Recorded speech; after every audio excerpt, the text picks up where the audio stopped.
All right, hello everyone, and peace of Christ, all of you. Please invite your friends and let us have some good time together. I hope my voice is getting good. Please let me know if you have any problem or difficulty, because sometimes Shaitan he piss in your ears, as Prophet Muhammad, who always tell the truth, he said. You know, Prophet Muhammad he prophesied a lot of things. Shaitan play with your anus, Shaitan piss in your ears, Shaitan round himself around your penis. All those things are invisible for us. But Prophet Muhammad, because he's a special prophet, he have a very specialty about penis, anus, all things end with S. So this is why even the biggest organization for Islam is called ISIS. Take a note. So you know, from time to time we have David Wood and Apostate Prophet. They provide us with some entertainment, and they invited someone. He is a scholar, and you know, if you are a scholar, that's it. You are a scholar. I mean, you earned the title. So I was looking at this channel here, Apostate Prophet, and actually let me post the link underneath of the video in case any of you did not see it yet. Let's see here. We will add it in the info.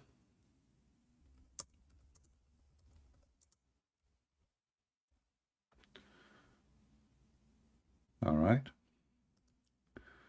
So now we have it in the info. So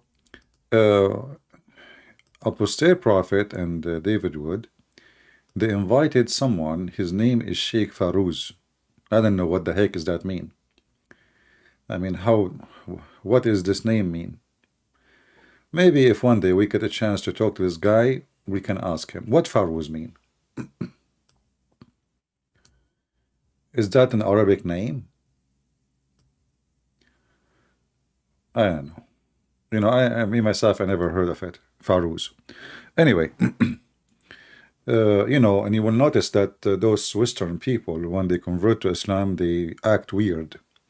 And obviously, you have to be a weirdo to convert to such a stupid religion. So he wear a hat, and you know, like suppose he's a Muslim now, so he have to have a certain uniform.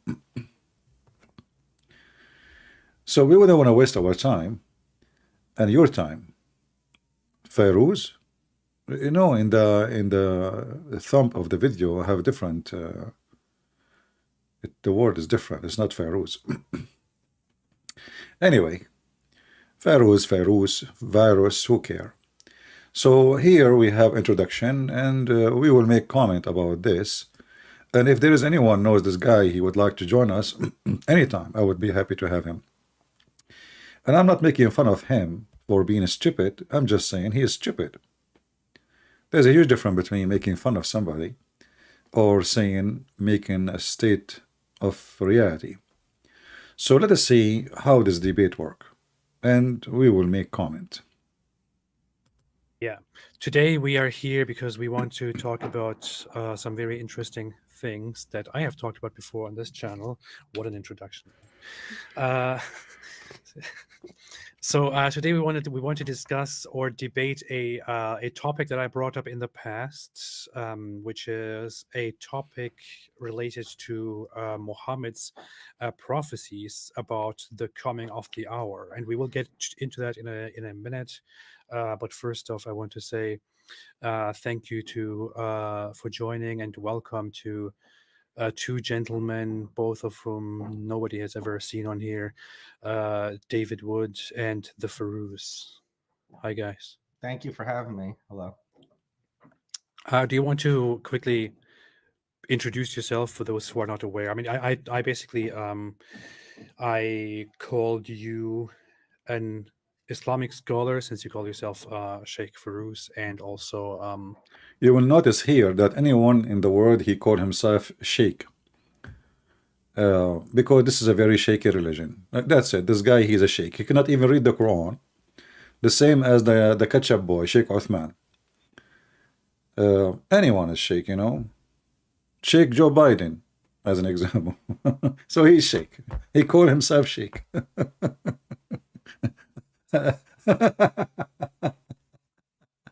What? Anyway, no comment. Let us continue. Oh boy. Somebody who was coming here to challenge and confront us about our challenge. But what is your background? What do you do? So first, I wouldn't take the term scholar, but I appreciate the compliment. He will not take the term scholar, but he will take the term sheikh. Very humble. So the fruits is. Let me introduce myself. I'm the Pope, just in case you don't know, you know. But I'm undercover these days, you know, just to let you know. Pseudonym I use, I have a kind of a part-time YouTube channel. Like I post every once in a while. So I guess a little bit about my background. You asked me what I do, so I guess I'll go to both my secular and religious background. My secular background, I have a bachelor's in history, a master's in physics, and then multiple advanced degrees in educational leadership. Islam. Multiple advanced degrees in leadership. That's it. He can be a manager in a grocery store. I mean, you have a master's degree in physics, a bachelor degree in arts. How you jump from art to physics? No problem. But what does it have to do with you being a sheikh? So if I have a bachelor degree in potato chips, does that make me a sheikh? What is your education about the topic you are debating about? You have a what? Okay. Continue. Economically, I went through the traditional ijazah system in the late 90s, early 2000s. And my concentration was on Islamic jurisprudential methodology. Mm-hmm. So that focuses on like what sources are laws derived from, what are the methodologies that derive these sources. You look at the different legal conclusions and comparative laws, the differences between the 10 modes and 20 transmissions of the Quran and their legal applications, the probabilities of hadith reliability. You will notice that all those things he is reading, you know. Do you see what he's doing? Even talking about himself, he have to read. I mean, the guy, he just asked you, introduce yourself. And now he is reading about himself. Okay. This is a good start. And their applicability, historical trends and disagreements, exegetical methods, and just juristic conclusions in our reasonings. And 30 seconds. The reason I got into that topic was my experience when I converted to Islam. When I converted to Islam, there were a lot of mosques around me, and each mosque had a different interpretation of Islam.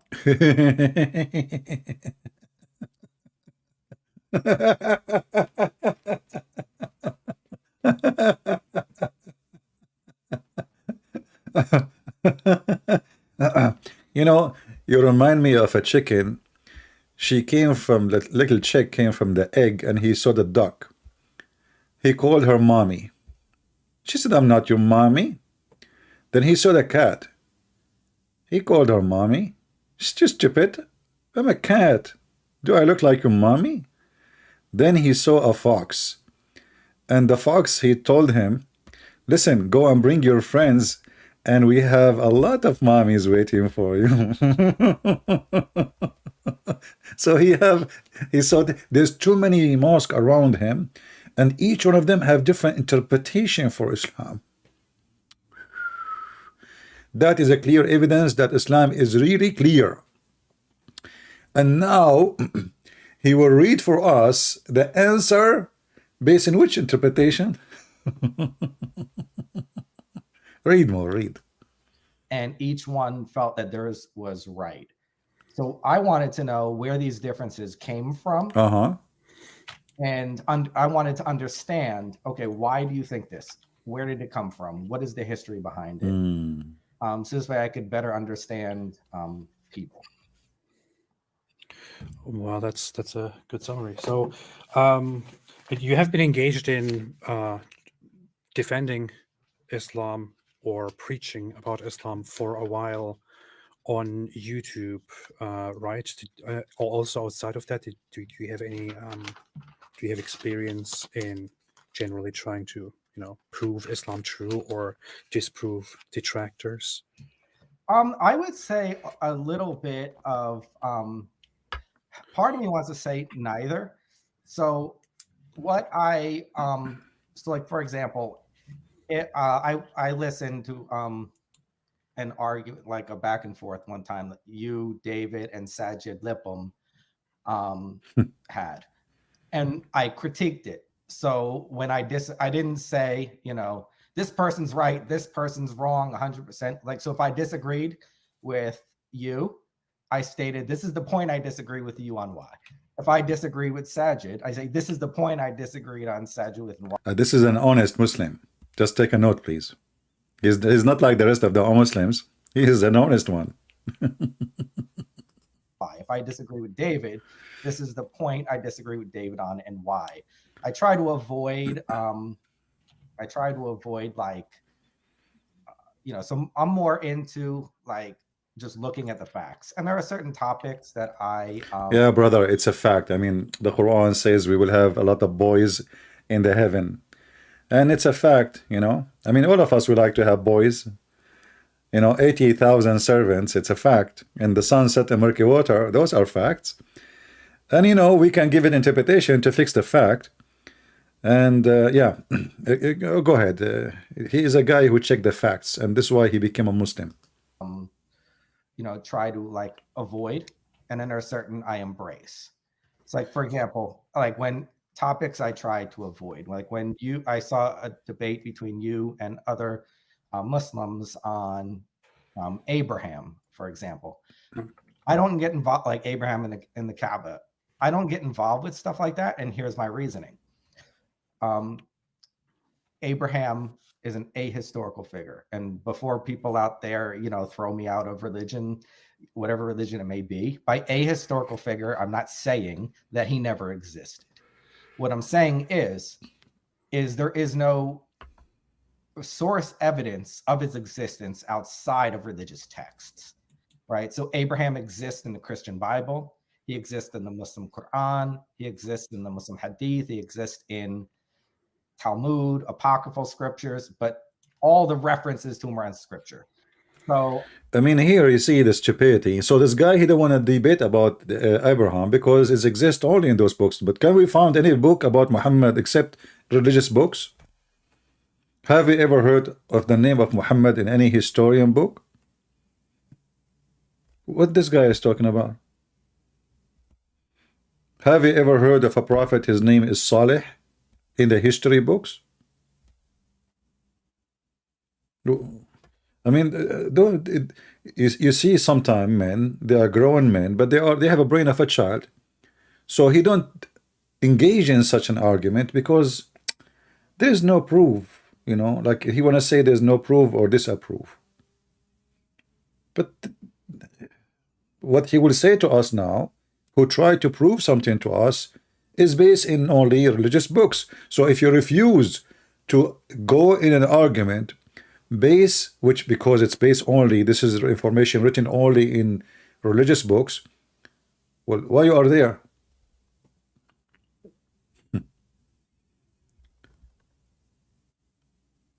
I don't know what your mom, she was giving you as milk when you were a child. I don't like to get involved in those type of arguments. But if it's something fact-based, word-based, etc., I'll get involved in things more like that. Fact-based. Okay, that clears it. My other guest here, the Dizzle, do you also want to briefly introduce yourself for those who are not aware who in the world you are? This is the guy who ate the Quran because he was hungry. What, introduce yourself? Okay. Nah, people know who I am. No, David Wood grew up as an atheist, eventually became a Christian, got interested in Islam mainly because I had a couple Muslim friends who were trying to share Islam with me. So I ended up studying Islam a bit, just because my friends were Muslims, and eventually decided to get into this a bit more for multiple reasons. But among them are the fact that some of my friends are ex-Muslims, and now they're under a death sentence. And I've always felt like I'd be kind of a terrible friend if I just didn't say anything about the ideology that calls for their beheading. You're in this category, AP, because we're friends. All right, that's more than enough. Thank you. As for who I am, I'm some guy who makes YouTube videos. All right, so we want to today talk about a topic that I have addressed quite a bit in the past with a certain video that I made in dedication to this topic called Muhammad's Failed Prophecies, and I brought up a problem in Islamic tradition that that Muhammad prophesied that the end would come very soon. I specifically brought up two narrations according to which he said that the end would come within 100 years. And another prophecy according to which he said that the end, or the hour, when he was asked when the hour would come, he said the hour would come before this boy in his presence grows very old. So the implication here, or the idea here, is that Muhammad basically told his believers, his followers, that the hour would come within their lifetime, or quite soon, at least within the next 100 years. So it was rather an apocalyptic religion, intending to prepare for an imminent end of the world, but that end of the world never happened, and therefore I concluded that Islam is false. We will of course get into the details of what this idea is based on, the specific narrations, the specific traditions, the specific quotations, and all their details, but this is pretty much the summary of the topic. And I said before that I have not seen any Muslim scholar or apologist successfully debunk this idea and prove to us that Muhammad was not indeed wrong, that Muhammad was not a false prophet. Farouz said that he can deal with this topic and that he can prove us wrong, and he can show that Muhammad did not make a false prophecy, that this is simply our misunderstanding. And I think he also said in his video that I saw that if he is proven wrong, and if we indeed prove that Muhammad made a false prophecy, he would actually leave Islam or something like that, if I don't remember it wrong. Is this, David, is this pretty much it? Is there anything you want to add? No. So people. Yeah, we just wanted people to have the idea of what Sheikh Farouz is responding to. So there are hadiths, as you pointed out, where Muhammad sounds like Muhammad is saying the world is going to end. The final hour is going to come. There's the one within 100 years, and then there's the ones where he's pointing to a young boy and saying, hey, if this kid lives, he doesn't die from sickness or something, then the end would come. And so Sheikh Farouz said that he could give a presentation responding to this. And so guys, we told him we'd give him uninterrupted presentation time. So don't expect us to like be interrupting him. Presentation. Hey guys, we are going to give him uninterrupted the presentation time. This is why those debate, I find them very weird and very stupid, because the guy, he will start reading a slide. Even they will put he gave them his answer before he started the debate. I mean, have you ever heard of a debate like this? He gave them a slide to put it on the screen. He have a presentation.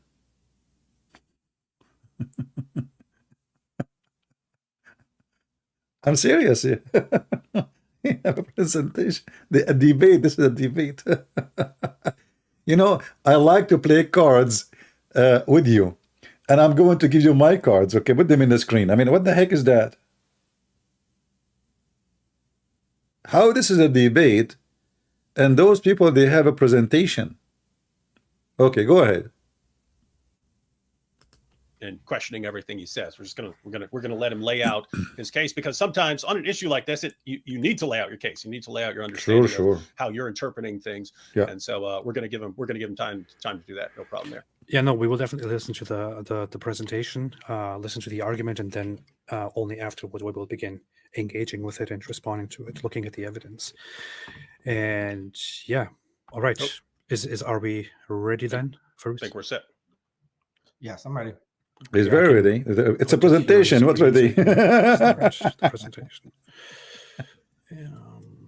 Look at this. So the claim that I'm evaluating, the statement was the Prophet Muhammad, peace be upon him, predicted that the day of judgment would occur within 100 years of 632 of the Common Era, 732 CE.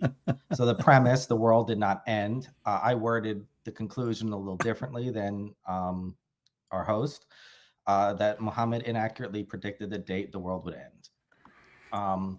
So to test the claim, the hypothesis is the Prophet Muhammad peace be upon him, predicted the world would end within 100 years of death. So I felt if that claim was true, that there are testable predictions, things we should accept to see, that all the variants of the hadith would support that meaning. They wouldn't be conflicting.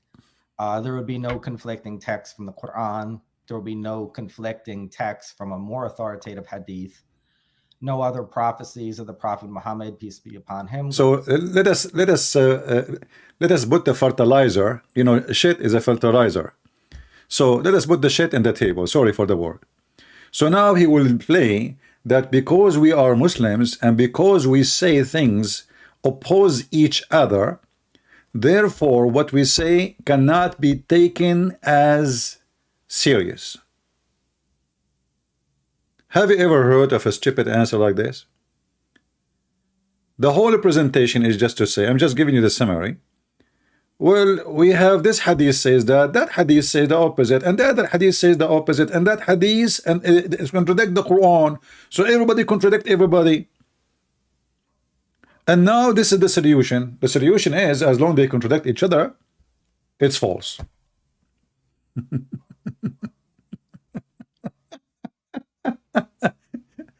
But the question is, how you stupid Muhammadans have all those things contradicting each other, and you put it in books, it's called authentic, yet it's contradicting each other. I mean, how authentic can contradict authentic? Unless it's really contradicting each other, and Muhammad is a stupid fool. This guy, he forgot what he said yesterday. As an example, you know, Muhammad is that kind. He forget everything, the Quran. He forgot even the name of his wife. Like, what's your name? Yeah. All right. So Muhammad is a person who well known that he forget everything. This is why he says, I received the Quran in 7 letters. Have you ever heard of a God? I mean, okay, Allah supposedly is the same God of Moses, according to Muhammadan. Why Allah did not give Moses 7 Torah? Why he did not give Jesus 7 Gospels? Why he did not give Abraham 7 Suhuf, as the Quran called it? If only Muhammad he gets 7, we need to ask why. Isn't it this is contradiction to the Quran? The Quran says, I made it in the clear Arabic. So which one of the versions is a clean Arabic? If the first one is a clear, then we do not need the second one, and the third one, and the fourth one, and the fifth one, and the sixth one. But because Muhammad do not remember what he said yesterday, and they got him busted. Hey, Prophet, this is what you said yesterday. He said, this is second Quran, okay? This is Allah give it to me in 7 ways. It's like a guy, he is making a recipe of hummus. And hummus is very simple food, you know. I mean, there is no recipe. What recipe? So you make hummus today differently from tomorrow. But Prophet, you said yesterday different, you know. Oh, this is different hummus, okay? The Prophet and a Prophet of Allah, and Allah He made the hummus in different 7 ways. And Muhammad, he's stuck with certain numbers, like 7 ways. And you know, and the Muslim, by the way, understand now only 1 way. So if Muhammad himself would need 7 ways in order to understand the Quran, so why you Muslim, you have 1 Quran? What happened to the 7-11 ways? Oh, past the 100-year mark, and the hadith that have no possible meaning within the rules of the language at the time it was spoken. The guy don't even speak 1 Arabic word except Alhamdulillah, and now he is speaking about the meaning in the language. Just wait until I get you busted with the language. So my approach is I'm going to discuss multiple versions of the hadith. Should we listen to him? I mean, we can read the presentation. We have all the answers right there, you know. First, I will put multiple versions of the hadith.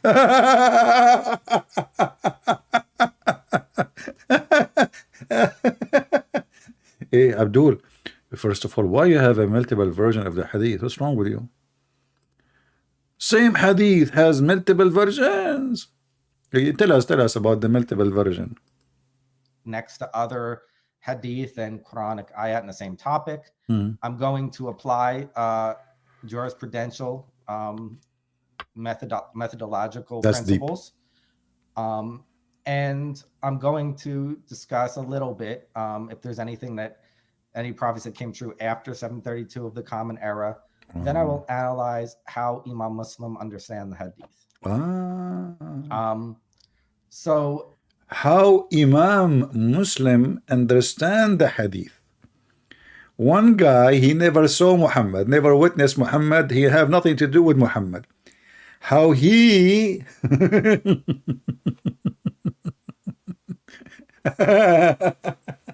you donkey.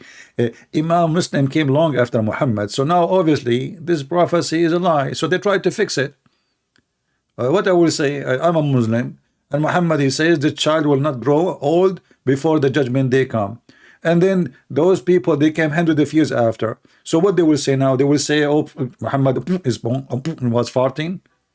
They will try to duct tape, so we have to try now to find different understanding. But the text in Arabic is so clear, and there is no different versions of the hadith. That's a lie. Let's get you busted. Continue. The hadith versions. So there are multiple versions of this hadith. Aisha reported some men among the Bedouin. Hold on, let me zoom in. Multiple version. I'm going to take a screenshot, I think better. I love versions, man. Even my oil is virgin oil. Multiple version of the hadith. So this is his translation. Let us make it big so we can read it. And look, I mean, this guy is supposedly professional, but he don't even put the hadith number. What is the hadith number? What the heck? Some men among the Bedouin came to the Prophet. Peace and the blessing upon him. Don't you see this is stupid translation? There is no such a thing in the hadith says peace and blessing upon him. Liars. Anyway. So he said, by your hour, the Prophet meant their death. I mean, do you see the stupidity?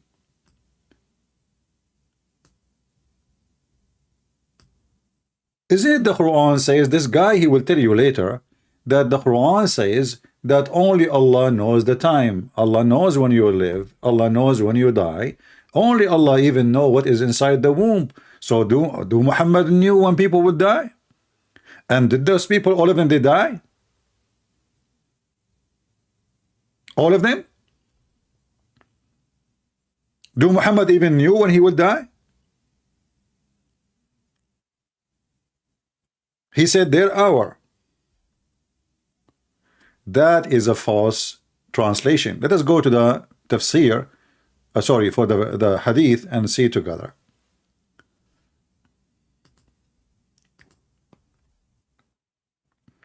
So this idiot, he do not speak Arabic, and he is reading the Muslim line translation.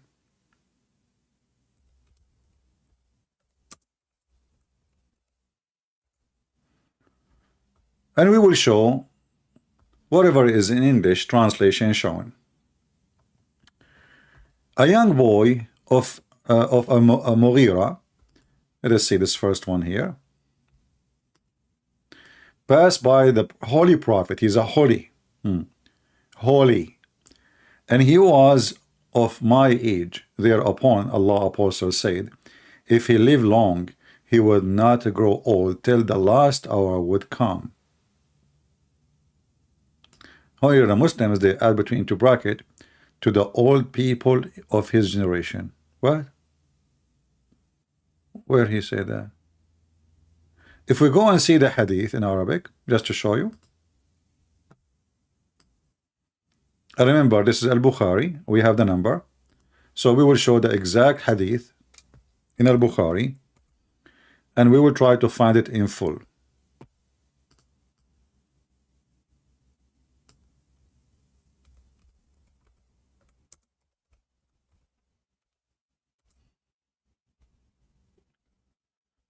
All right, this is which one?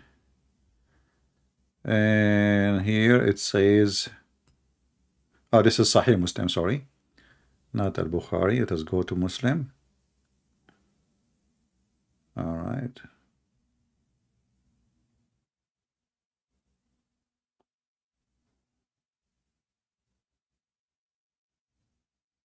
All right, I guess we found the hadith. Here we go. Just to show you how they lie and why we cannot trust what Muslim says. You see, the Muslims, they cut the hadith in Arabic. Read carefully. The hadith in Arabic here doesn't say anything of what it says in the full hadith. They only posted this. This is the only text shows in Arabic. The rest is just from he was walking by. That's it. But the hadith here, which I will show you, this is the same exact number. And this is the hadith.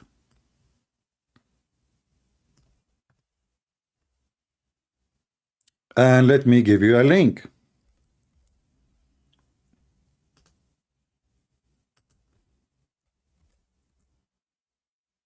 I hope the link is able to open. So here you will find this is the exact same hadith 2952 from Sahih Muslim, authentic Muslim. If we take this and we translate this page into English, before we do that, it says, the Bedouin, they came to the Prophet and they asked him about the hour, not their hour. What their hour? I mean, all of us, we would die in one day. What the heck is that? And you know, the funny is, it says Bedouins, not one, not two, there's many. When the hour? When is the hour? So he looked for the youngest one between them. He says, if this person live, he will not get old. In Arabic, when you say the word haram, you speak about someone in his 30 and over.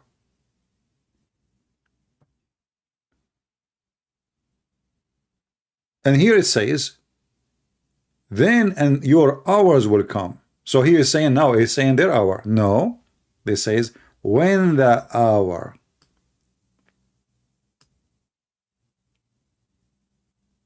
So the hour, which the judgment day, the second you go in the hadith and you type the word as-sa'a, as-sa'a have one meaning, the hour.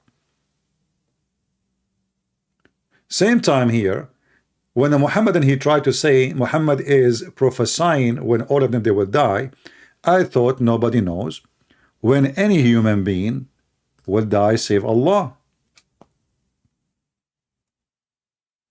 Any Muslim disagree?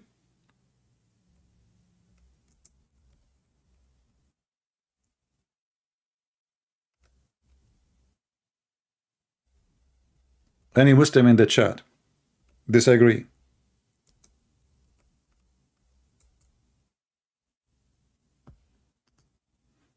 So this guy, he said, he will not accept anything if it's contradicting the Quran.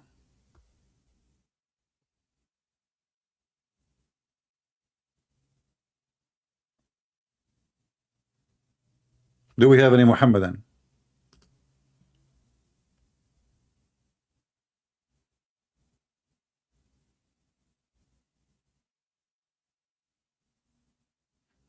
Hmm?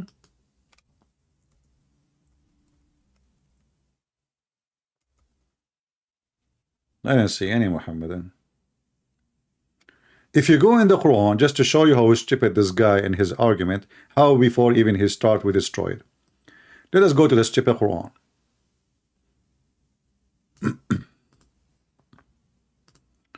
This is the yellow pages of Muhammad.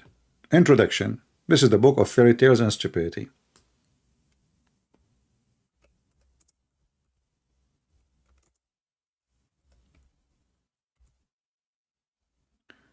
Read it. The same chapter he actually in his presentation he quote for us. It says, no one knows when a soul, a person will die. No one. Muhammad is the same. Only Allah. Alone. Read carefully. Verily, the knowledge of the hour with Allah alone. It is He who sent down rain. Yeah, exactly. And He who knows what is in the womb. You know, and plus the machines and X-ray and etc.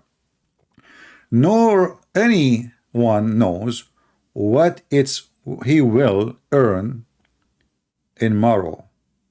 Nor does anyone knows what land he is to die. Verily Allah is all knowledgeable. So nobody knows.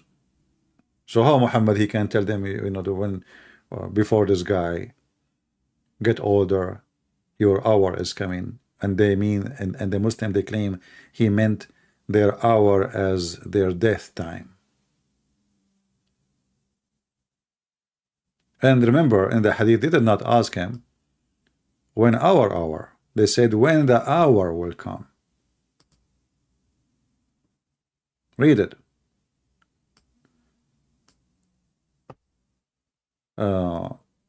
Actually, I cannot read it for you here in English. They cut it off. Do you see the liars? Let us go. We have to go now to the Arabic version of it. So I will use Google translation in front of your eyes so you can see how the Muhammadan they cut it off on purpose. Did you ask yourself why really they took it off? Why did they not put the whole text in Arabic?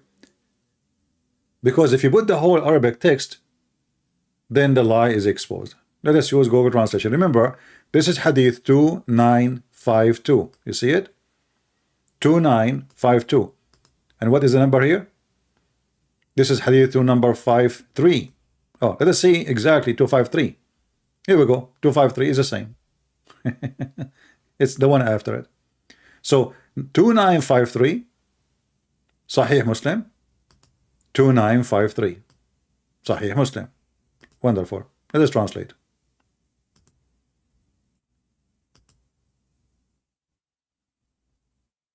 We go down to 2953. A man asked the Messenger of Allah, Allah pray on him and salute him, when the hour will come. Do you see, did he say when my hour will come? Did he say that? If somebody came to me and he says when the hour will come, and everybody who speak Arabic knows that the word, when you say the hour, you speak about the judgment day. This is how it's mentioned in the Quran. This is how it's mentioned in the Hadith. The hour is not about anything else except the day of judgment. And he has a boy from Ansar who is called Muhammad.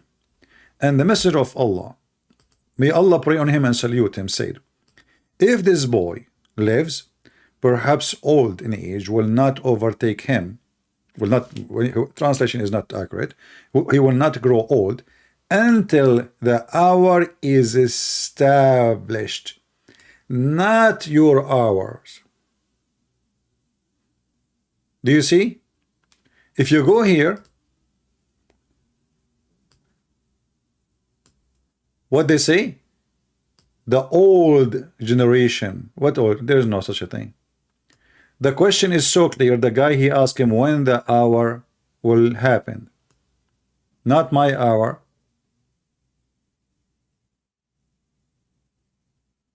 And the hadith before it is 2953. Same.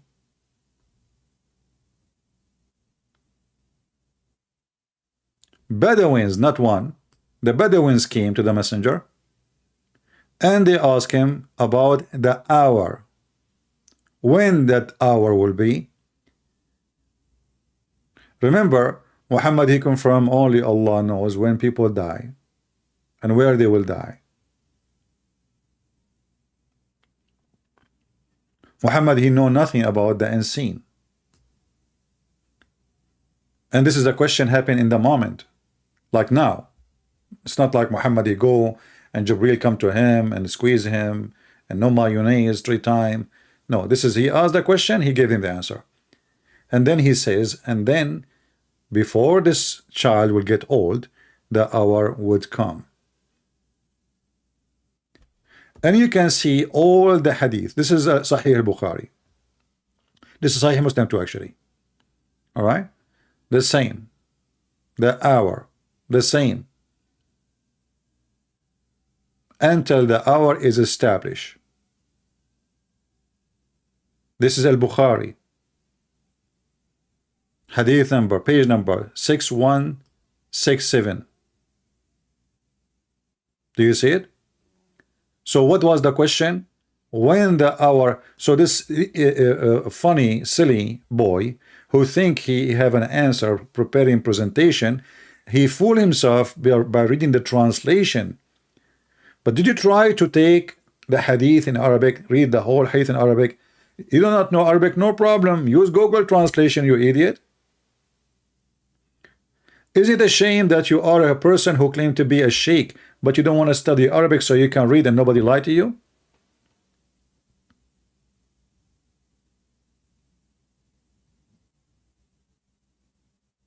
And then the idiot, he said that this is the hadith contradict the Quran, because the Quran says nobody knows the hour except Allah. Well, you stupid idiot. Everything in Islam, Muhammad, he say, is contradicting the Quran.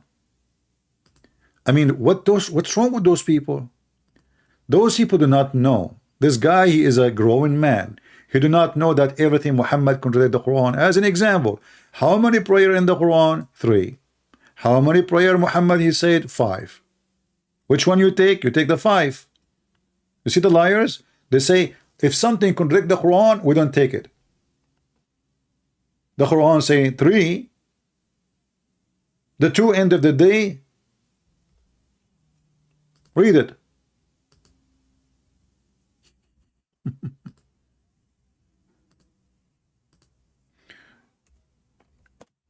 So the Muhammadan, in order to save their ass from the stupidity of Muhammad, they come to a solution. If something contradicts the Quran, we will not take it. But you are a bunch of hypocrite liars, because you take everything Muhammad say, including what contradicts the Quran, like the mut'ah, like the prayer, everything Muhammad he said. Here we go. The Quran says you pray in certain time in the day. Which time? And perform the prayer in the 2 ends of the day and night of the night. Look at the stupid translator. And the night of the night. I mean, I want to know what software this guy is using. Listen carefully. I'm a translator. Perform prayer at the due end of the day and night of the night. Night of the night. Night of the night. It has changed. But anyway, this is still a 3 time. Let us see different translator. Let us see another donkey. Hilali and Khan. Okay, Hilali and Khan. I'm lucky with donkeys. And perform salat. And by the way, salat does not mean prayer, brother. It means blessing, blessing. So Allah, He pray on the Prophet, mean Allah, He bless the Prophet. So, and perform salat in the two end of the day, and some, look at this guy, and the some hours of the, like, what the heck is that? And here they add like i.e. 5 salat.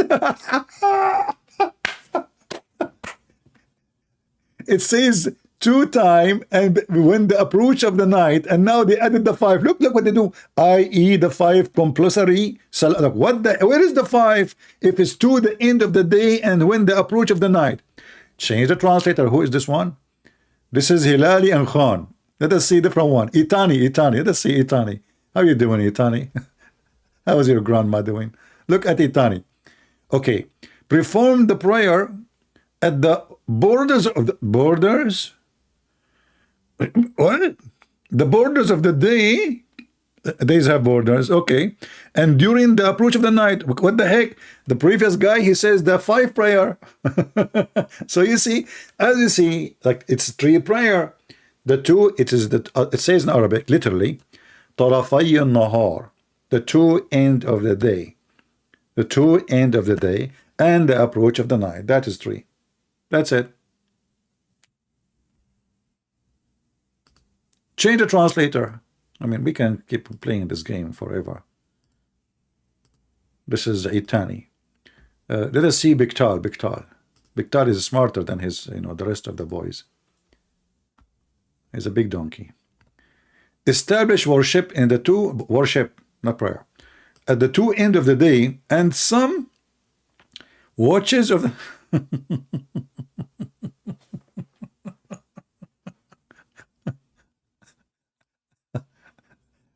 Let me go back to the hadith before I jump from the window. I mean, go back to the video. Oh boy, presentation. Winds came to the Prophet, peace and blessings be upon him. And they said, when is the hour? The Prophet looked to the youngest of them, said, if this boy lives, he will not reach old age before your hour is established. Hisham said, by your hour, the Prophet meant their death. So we see one version where it's saying your hour. Then I'm going to skip the middle one. And then Anas reported that a person asked Allah's messenger, sallallahu alaihi wasallam, as to when the last hour would come. He had in his presence a young boy of the Ansar who called Muhammad, Allah's messenger, sallallahu alaihi wasallam, said, if this young boy lives, he may not. Anyone knows Arabic, he will die laughing when he say,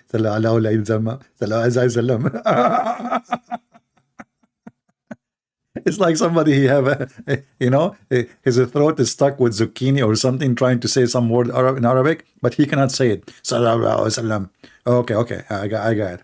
Yeah, you are doing good. Continue. Grow very old till the last hour. We see the last hour coming to you. So we see 2 different versions. How they are 2 different versions, you stupid?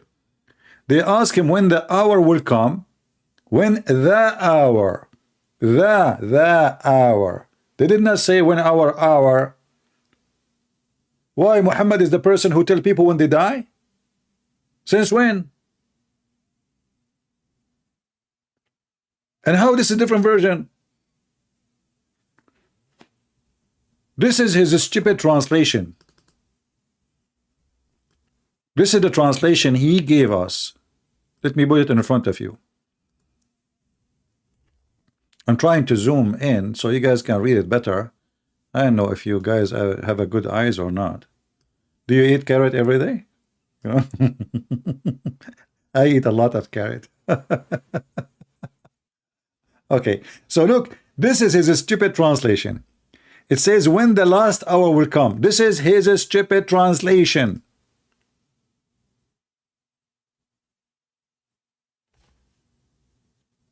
A translation of his choice in his presentation. So what is the question? When the last hour would come. They did not say when our hour. The Quran is so clear, saying that nobody knows the unseen save Allah, and the death of people is included.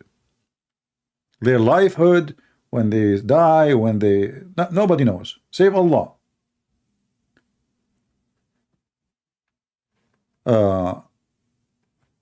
And in the presence there is a young boy, and Allah Messenger said, if this boy lives, and here I like it when Muhammad he said if.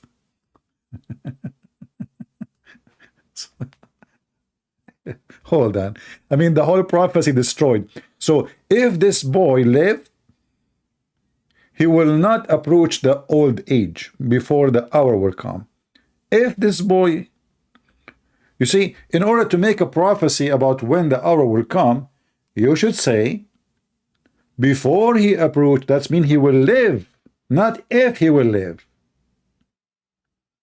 He will live, but he will not pass the point of being old. You don't say if he will live. Like imagine you ask me who is going to win the election, and now I'm going to predict if he win, he win. What the heck?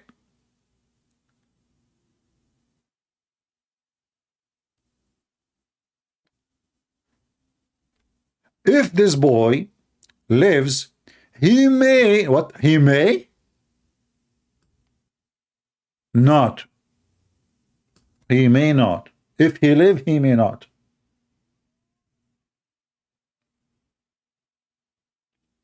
It's like driving in the highway in Cairo, you know.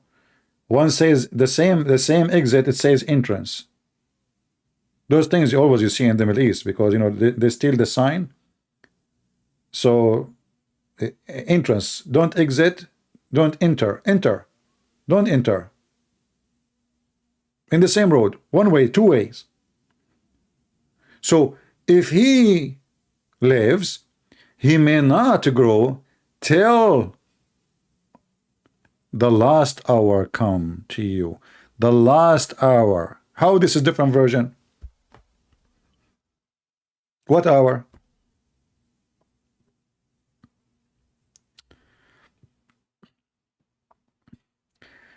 And now he said he will skip the one in the middle. Why you skip it?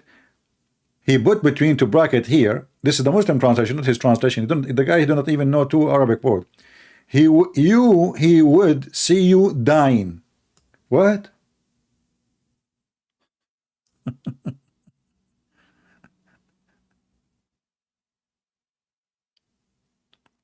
Do you see the stupidity? Same time, let me play a little bit of the video so we can laugh more for entertainment purpose. But let me move a little bit. I mean, this is boring. Do we have any Muslim would like to call us? Every linking means that he graded First, excuse me, we are over very time. much very much over 10 minutes. Okay. Do you want to conclude it quickly? Sure.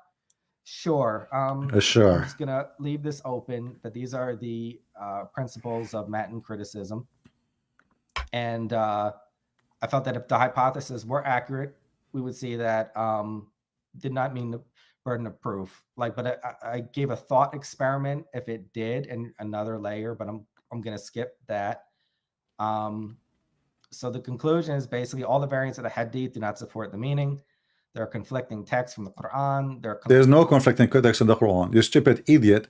The Quran, even Muhammad, he says the moon is split asunder, and none of those who they are talking to you, they mention that.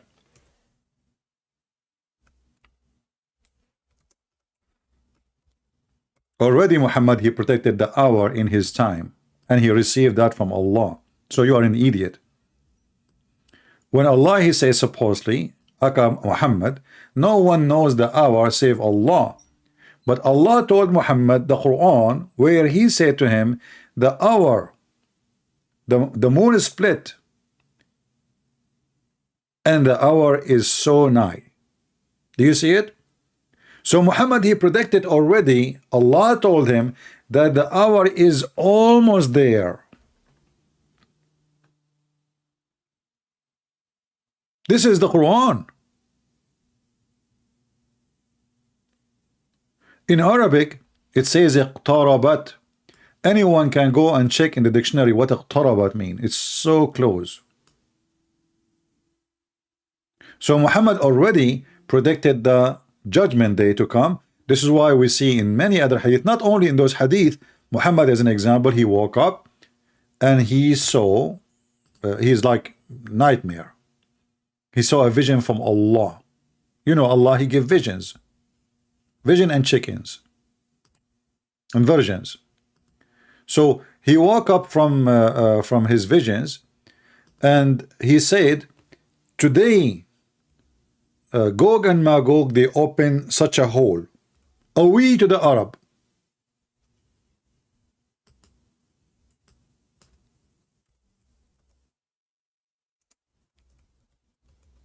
To who? To the Arab.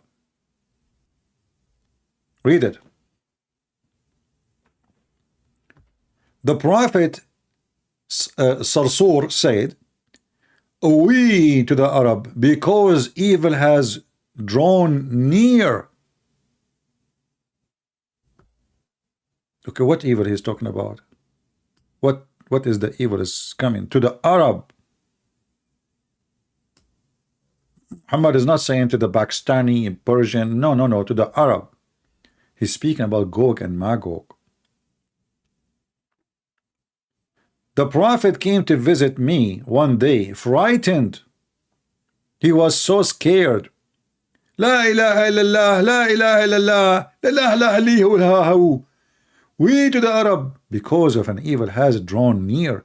Today, an opening of this size has been made in the barrier restraining Ya'juj wa Ma'juj.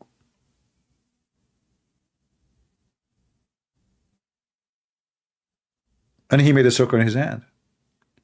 And Gog and Magog is the sign of the day of judgment. So, away to the Arab, this is not about 3,000 years later. The guy is terrified.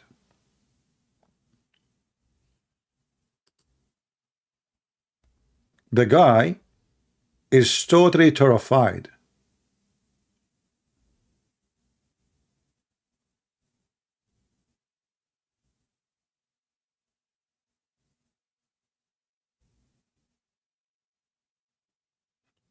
So the Muhammadan, in order to cover up the false prophecy of Muhammad, which Muhammad, he said in the Quran already in the chapter of the moon, that the moon split asunder, and this is a sign of the day of judgment. This is what the Quran is saying, not me. The moon splitting is not a miracle, it is a judgment day sign.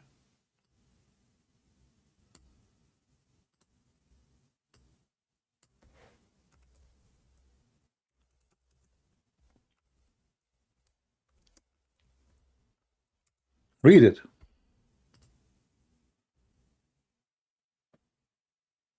And you will notice here again the Quran using the same words in the hadith, the hour. So the second you say the word the hour in Islamic mythology,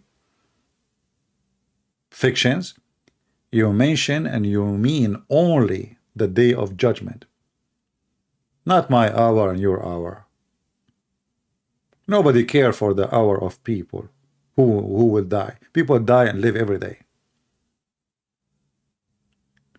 So the Quran says, and Muhammad now knew when the hour will come because the Quran told him the sign of the day of judgment already established.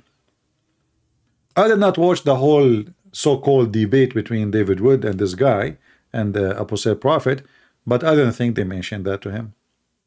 If they do, if somebody watch it, let me know.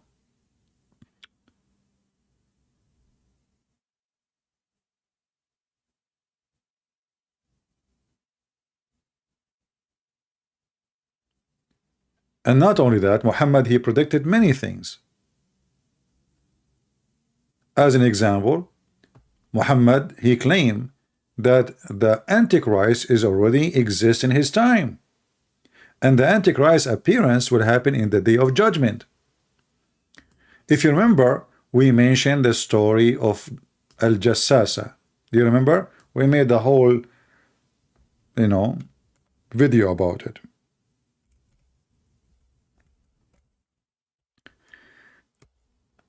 The Antichrist which is in Islamic mythology called Al-Masih al-Dajjal, which means the liar Messiah, the Messiah, the liar, which means he is a fake Messiah. And we will not show something is weak, we will show what is sahih. In the time of Muhammad, he claimed that the Antichrist is already there.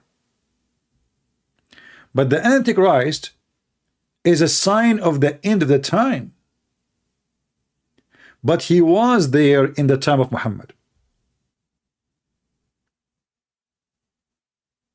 Do you see it?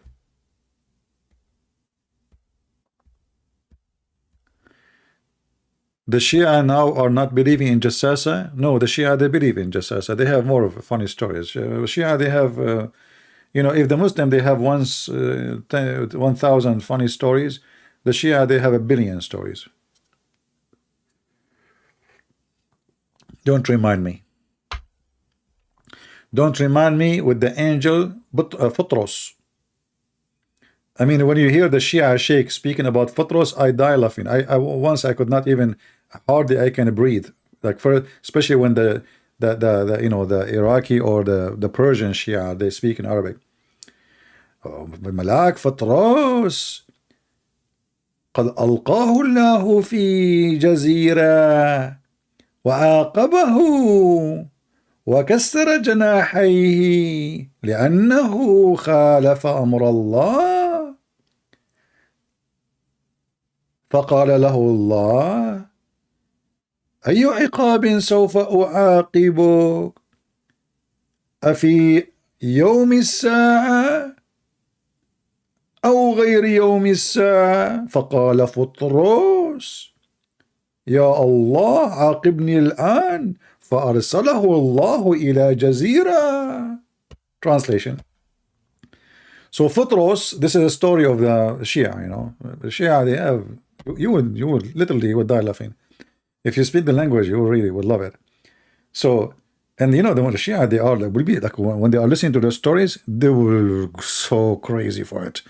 And so there's an angel, his name is Futros. I like Futros.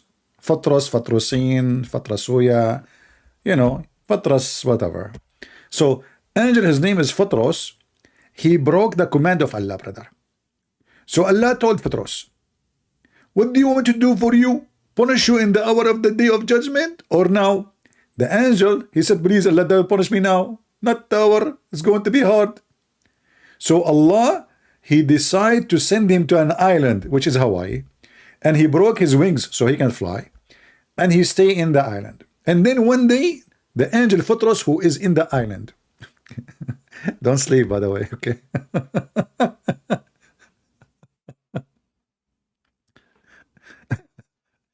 So the angel Futros, actually there's a, hold on. There is a video about it, but I cannot play it for you, you know, they will flag me.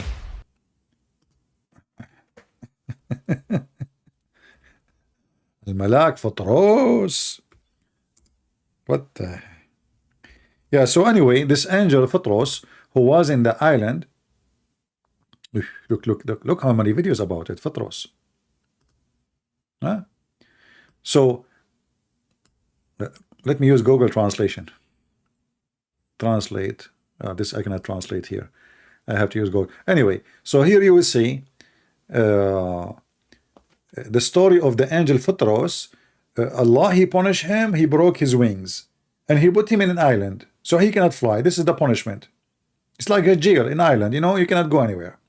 So Futros, he was in the island, and then one day he heard a lot of noise in the sky. You know, thousands of angels are flying, like the bees, you know. So he looked up and he said, okay, hey, what is this? What's happening? Somebody, is that the judgment day?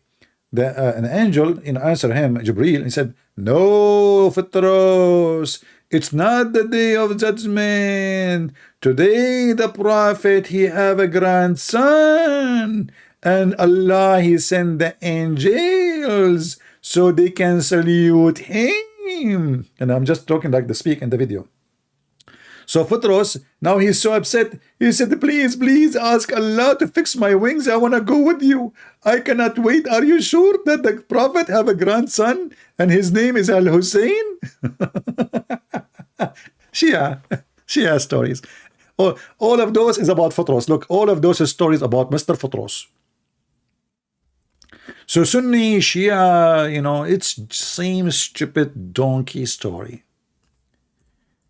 All what is required is to be a donkey and not to use your brain. Literally. If you use your brain, that will not work. Like I use Google Translation, so I can show you. Story of the angel Futros, translation of Google make it king, but it's not king. Futros, did the angel Futros disobey the Lord? How can not disobey his Lord? The story of angel Futros and the cradle of Al-Hussein, brother. Look, what the heck?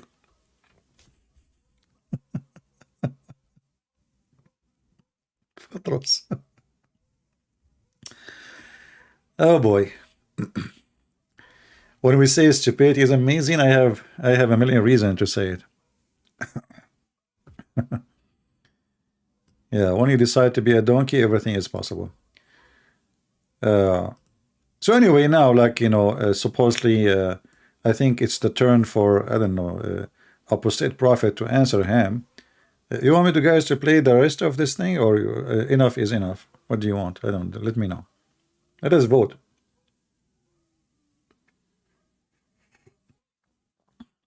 No, not Futros. Futros. I mean, even the names, you don't know where those names coming from. Futros.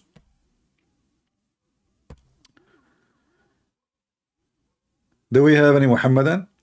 So Muhammad, he predicted, he claimed that the Antichrist is alive in his time and he is coming, and he was asking if the lake of Tabaraya dry, because simply Gog and Magog will walk by.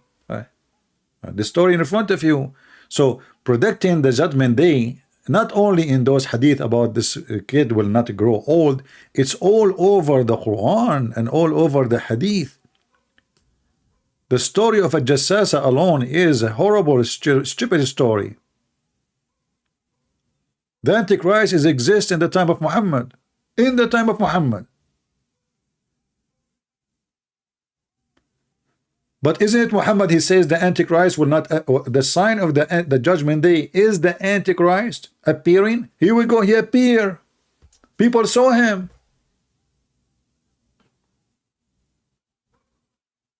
And Muhammad approved the story, and as you see, this is correct, Sahih.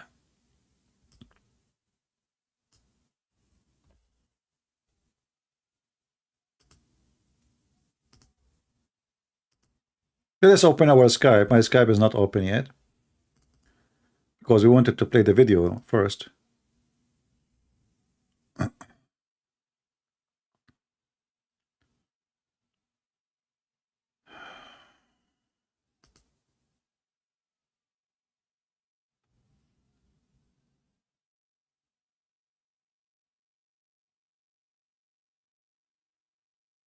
All right.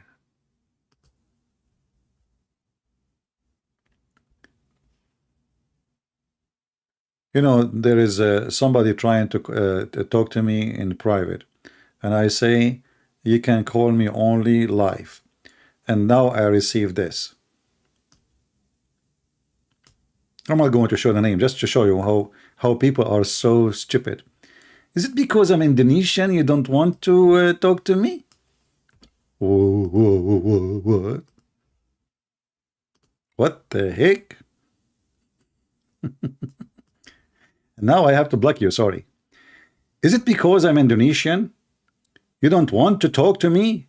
Because only you accept Middle Eastern and Western to call you? But this is the same stupid person called me live before. I don't want to talk to anyone in private. You want to call me, you call me when I'm live, especially if you are a female. And now I have to block you. Don't bring your drama on me. Here we go. You're blocked. Period. Stupid people.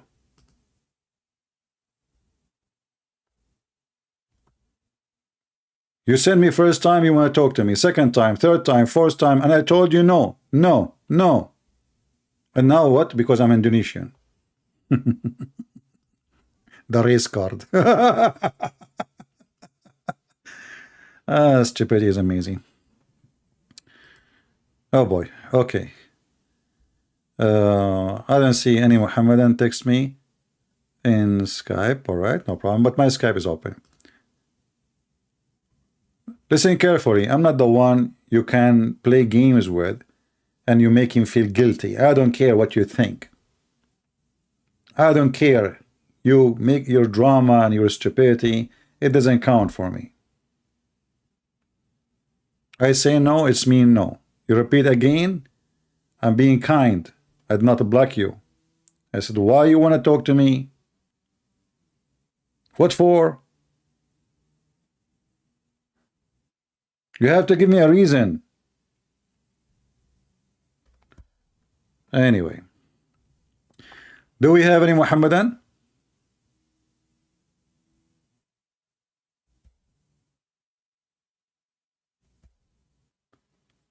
Anyone? So Muhammad, as you see, he predicted the hour all over the hadith, all over the Quran. He claimed it's very close. Even the Antichrist appear in his time. If you go right now and write in the hadith, the Antichrist or a Dajjal,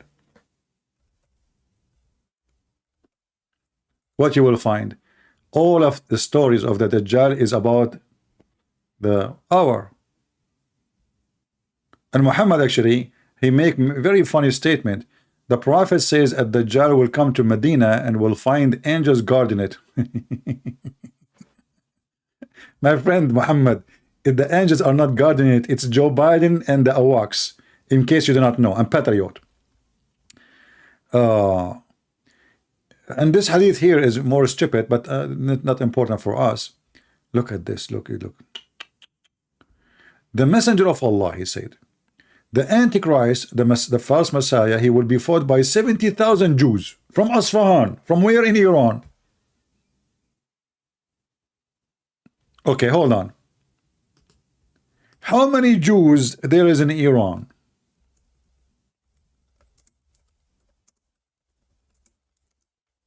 In all of Iran, not only Asfahan.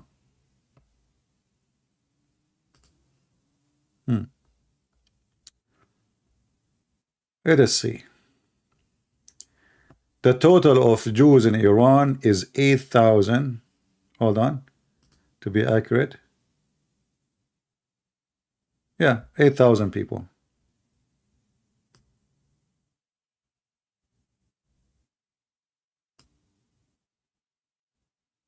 $8,300. According to Muhammad, 70,000 from the city of Asfahan alone. Asfahan.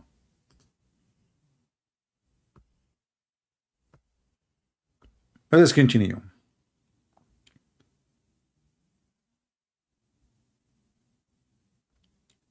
And another fake prophecy of Muhammad, he claimed that the plague will not enter the city of Medina, and later we find that the city of Medina was heavily invested, like people dying heavily from this disease. Let me see if I can find the hadith.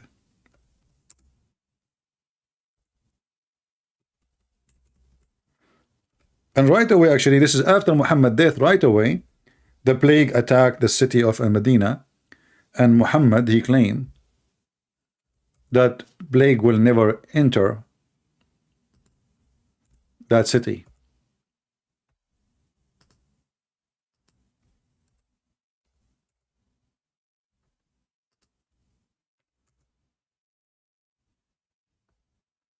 Do you see it? This is very authentic Al-Bukhari. Once I went to Medina, where there was outbreak of disease, the plague, and the people were dying rapidly. I was sitting with Omar. This is Muhammad. He just, you know. But Muhammad, he promised that Medina is protected by the angels and no such a disease can enter the city. Do you see it? But people were collapsing and dying by hundreds, funeral after funeral after funeral. And by the way, there's a stupid guy, his name James White. And James White, he said in his video, you know, the Muslims were saved from the plague. You stupid idiot donkey. Nobody spoke about their plague because they are not even exist in history. Those are Bedouin. This is not Europe, the land of civilization, where there's historian writing everything, who die, who live. Those are Arab Bedouins. But as you see, people dying by thousands. Actually, until now, the population of Arabia is nothing. After all those years. But this idiot, James Muhammad White, he's an idiot. Do we have any Muhammadan?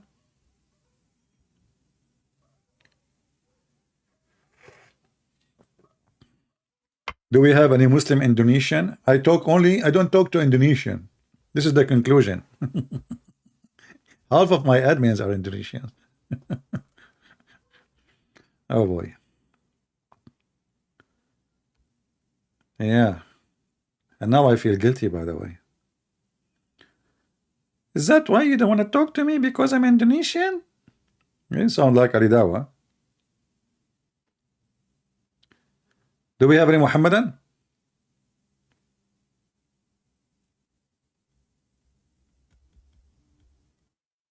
Any brave Muhammadan? As you see, all the prophecies Muhammad he claimed, they are stupid. All of them.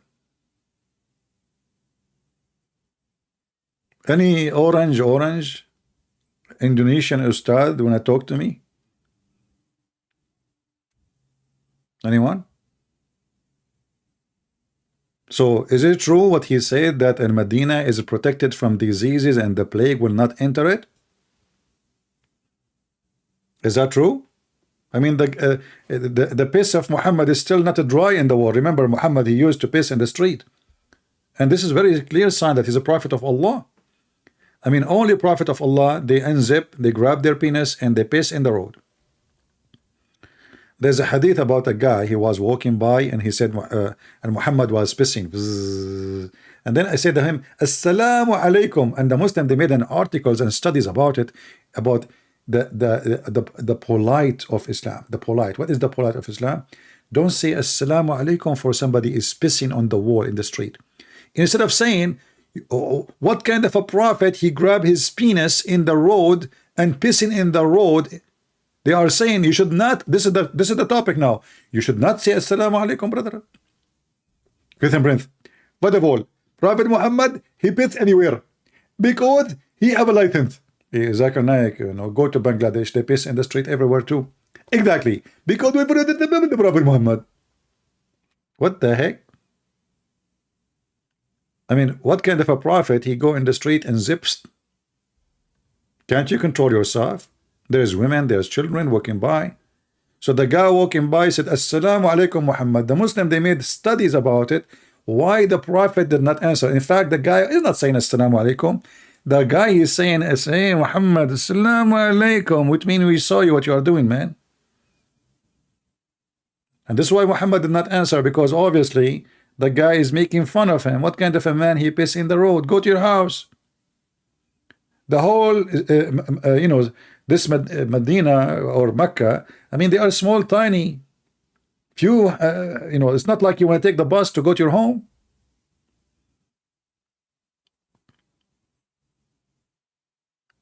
Do we have any Muhammadan?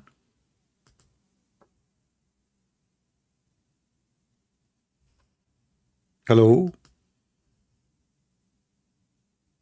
Let us go back to the video, just for entertainment purpose. You like entertainment purpose? Let us do entertainment purpose. Let us see what Apostate prophet will say to this Sheikh. He's a sheikh.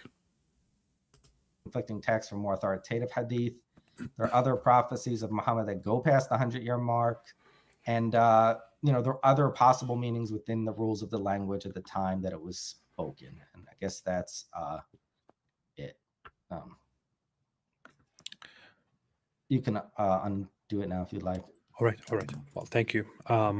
Although we might want to bring that back up. No, not necessarily the second, but I might have a point or two to make based on one of the earlier slides. Okay, we can always get back to it whenever you need it. Yeah, that's fine. Yeah. Okay.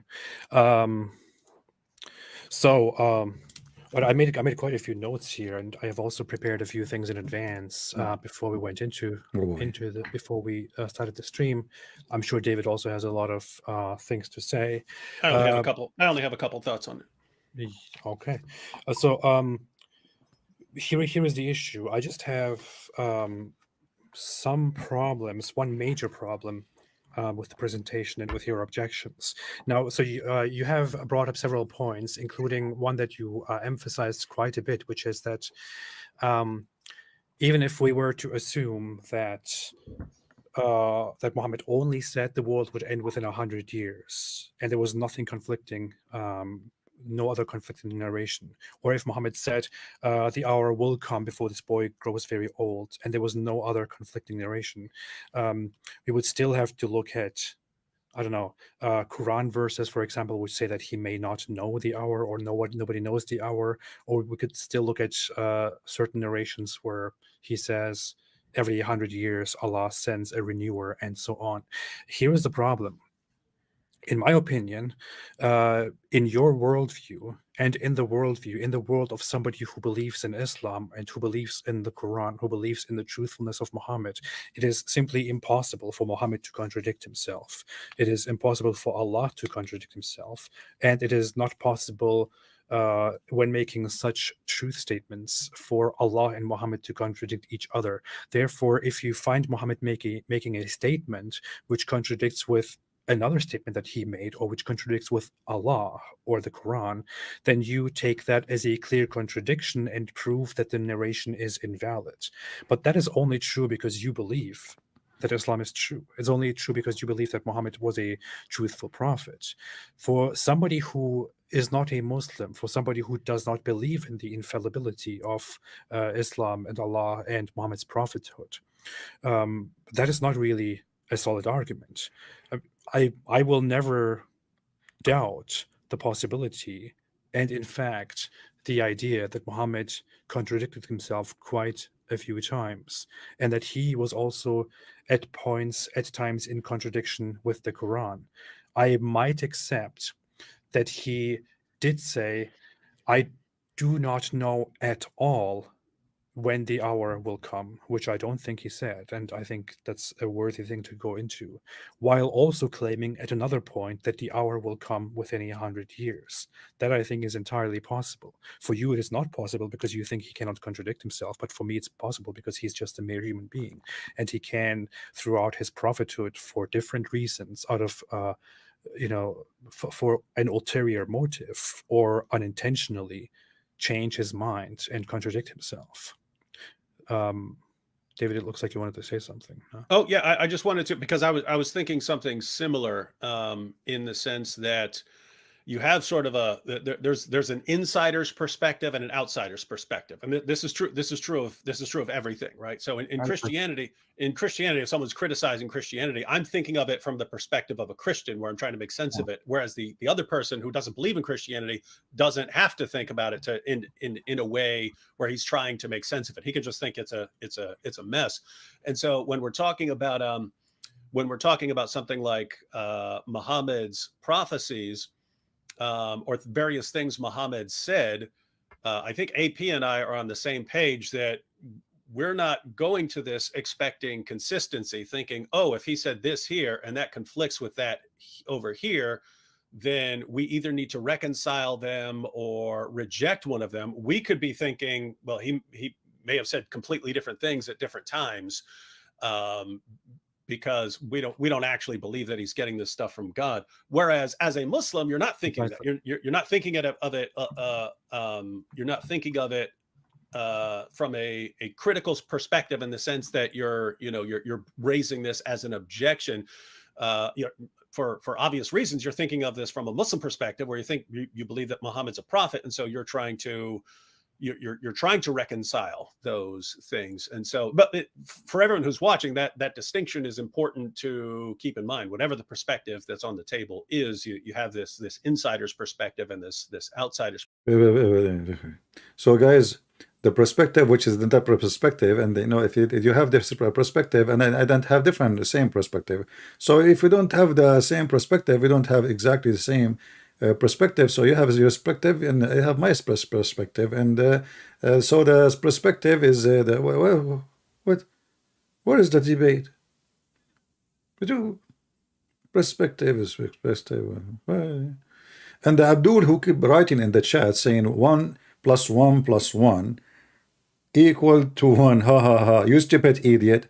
Isn't it your stupid God Allah? He says that the Christian, they say that the Messiah is Allah. So where is the 1 + 1 + 1? Look like your God Allah mathematics is wrong. You must be like Zakir Naik. But etc. We cannot teach Christianity in the school, because the Christian, they teach 1 + 1 + 1 is equal to 1. They have wrong mathematics, donkey. Is it your stupid prophet in the Quran says the Christians say the Messiah is Allah? So if the Messiah is Allah, who is the second person? Who is the third person? I'm waiting for you. You can call your daddy or your nanny. It's the same. Because your dad is washing dishes and your mom should have a mustache, because the Prophet Muhammad, he forbid her from taking hair from her face. Prove me wrong. So anyway, your perspective, my perspective, what is the debate? What, are we going to spend the night talking about your perspective and my get the guy busted and that's it? Your perspective and my perspective, and you have your perspective, but I don't have the same perspective. So you have this remind me of the chapter of Al-Kafirun, the chapter of the homos. Oh, you this kuffar, I believe not in what you believe, and you will not believe in what you believe, because I will not believe in what you believe, and I will not believe in what you believe, and you will never believe what you believe, because I will not believe in what you believe, and you will never ever do believe in what I believe. I have my belief, you have yours. What the heck? The chapter of a perspective. Okay. Perspective. And why it's relevant here is we may listen to Sheikh Farouz's responses and think, well, and they are calling him Sheikh too, like he's a Sheikh, I have a beard.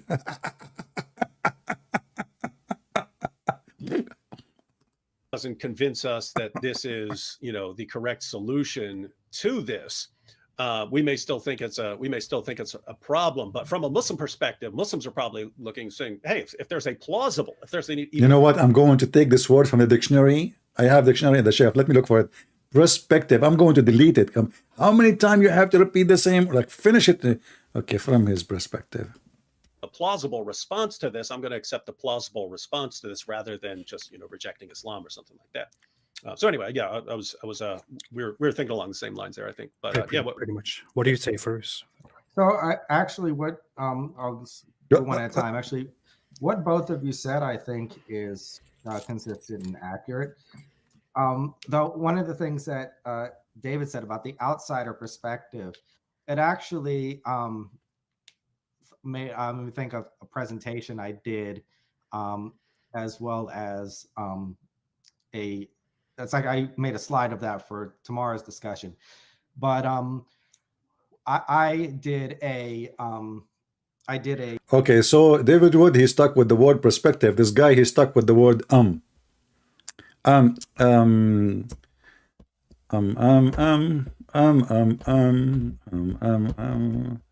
mean, this is the most boring, funny conversation. Sheikh how are you, Sheikh Islam is the truth. We don't have time for a stupid comment. Call me and let us see your God, the Musketeer, the three Musketeers, Allah, Muhammad, Jibreel. It's you, Muslim, who practice the Trinity. Get lost, or be a man and call me in Skype. Let everybody see how good you are. Prophet Muhammad, Prophet Ham, Jibreel, and Allah. 3. Can Islam be established without any of them? No. It's you Muslim believe in Trinity.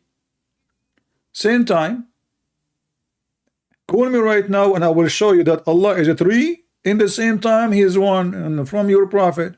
Do you there? I will make you read it. I will make you explain it, and then I will give you a 5-finger spank.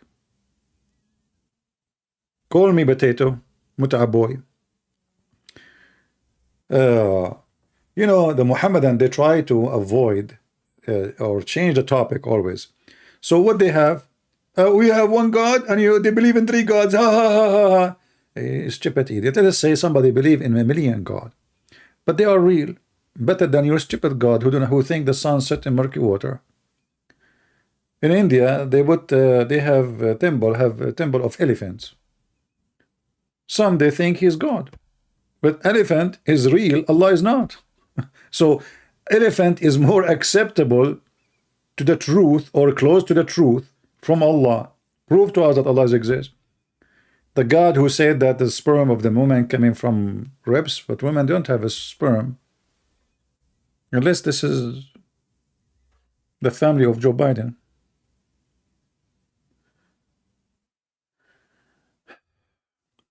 You know, when I saw this so-called debate, I find that the one they bring to debate, they are hilarious, stupid, and there's no real argument. You know, I mean, and I saw the comment in the chat. I love this debate, very respectful.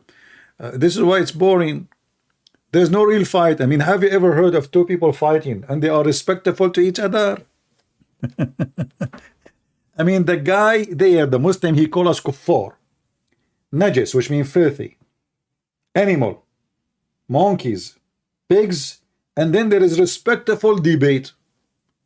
I don't understand how it's work. Who respect who exactly? So he believe you are filthy. He believe you are an animal.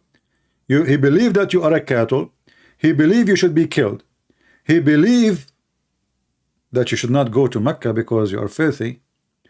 And then you say there is respectful debate. Anything is respectful is not a debate, because a debate should be real. You see, once I was talking to a lady and her husband, and they are Jehovah's Witnesses. And then, you know, the woman, she said, please, I respect your belief.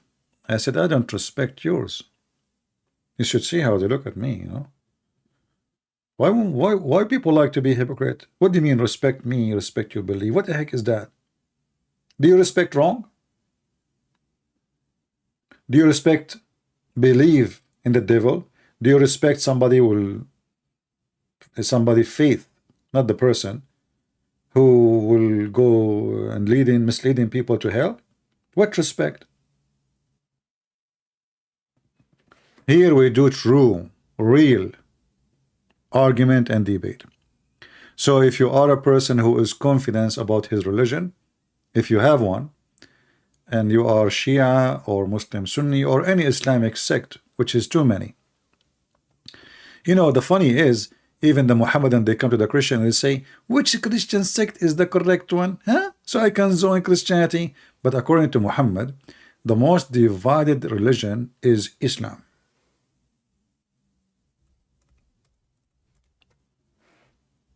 Muhammad said that.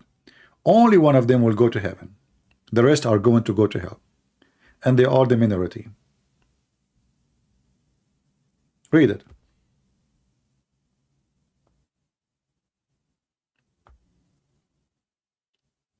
So the Quran is so clear, but then we have 72 sects. Only one will go, 73 sects, sorry. Only one will go to heaven. Is that because the Quran is so clear or because the Quran is so stupid? That is my perspective. Any Muhammadan? Here we go. The Jews split into 71 sects, and my nation will split into 73 sects.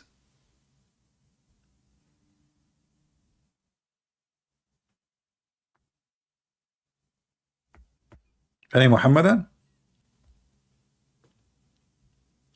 Every single argument they have against us is stupid, it's invalid, it is a lie, it's a fabrication, starting from we believe in 3 gods. Because even the stupid Quran say the Christian don't believe in 3 gods. Even your stupid book. So why you lie about us against your Quran? Why you are stupid? And if God cannot be 1 and 3 in the same time, that means God cannot be God. Because nothing is impossible for God. Me, maybe I cannot be 1 and 4, 1 and 5 in the same time, 1 and 1,000. But God, He can. He's God. So if you are trying to match God with your stupid mathematics, that means you don't believe in God. You are putting God under the term of nature. Like, can God live forever? If you want to put him under the term nature, then why you say he's alive forever? You see the hypocrisy of the Muhammadan? And as long you are saying to me that God, He cannot be 3 and 1, that's mean you decide what God can be, what He cannot. And this is explained to us in the stupid Quran. As an example, can Allah have a son? The answer no. Why He cannot have a son? Allah explain. He says, well, He cannot have a son because He don't have a girlfriend. So the logic Allah He gave to us is a logic of a man, not God. Because if He's truly God, shouldn't Allah remember that Mary, she have a son, yet she don't have a boyfriend? So the God of the Islam, He cannot have a son unless he have a girlfriend. In Arabic it says sahiba, not a consort. Sahiba, which means a girlfriend, not a wife. بديع السماوات والأرض أنى يكون له ولد ولم تكن له صاحبة. This verse actually is enough to us to prove that the one who wrote the Quran did not know what God mean. Because you just told me that your God explained to us why He cannot have a son because He don't have a girlfriend. As if we Christians believe that our God have a girlfriend, her name is Mary, and they have a baby Jesus. But this is not what we believe. This is why even in the stupid Quran, Mary is a virgin. She don't have a husband. So when Allah Himself, He used such a refutation that proved to us that Allah is really Dawah. Brothers and sisters, Allah, He cannot have a son because simply He don't have a girlfriend. How in the world He can have a son if He don't have a girlfriend? Have you ever seen somebody He can have a son without a girlfriend? Did you ever see somebody like that? Well, Allah, He cannot because Allah is like everybody. Christian Prince, first of all, isn't that the voice of a brother Dawah? Like, what the heck? What, Zakir Naik, how you jump in the conversation? How you know it's not him? He sounds like a girl. Christian Prince, first of all, how you can make my voice and you make his voice at the same time? It's very simple. You know, when I make his voice, I close my nose. When I make your voice, I hold my tongue.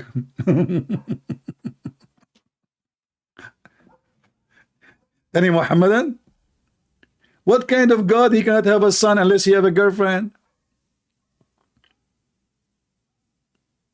Hello?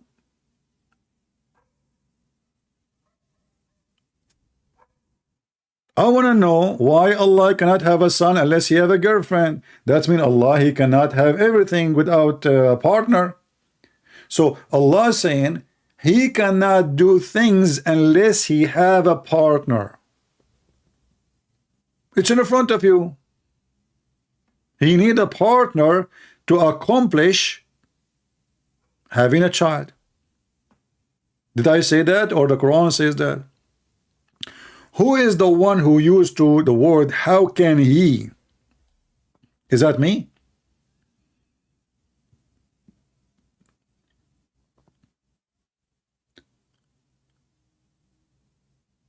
Which means Allah cannot be God, because if Allah questioned his ability, then Allah is not God.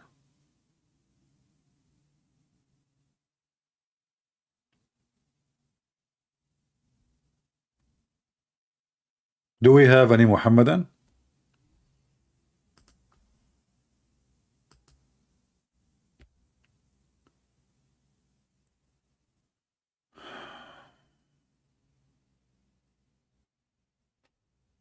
Guys, don't send me text in Skype unless, you know, I mean, why people send me text in Skype? I say Muslim, Christian text me. I say Christian, Muslim text me.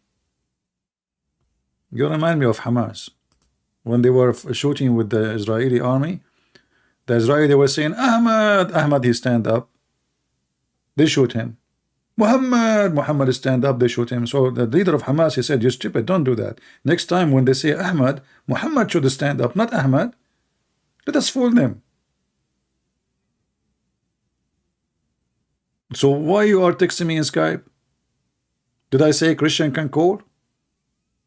I have my Skype open now for Muslims only. If I say Christian can call me, then you can call me. And you can call me only live on air.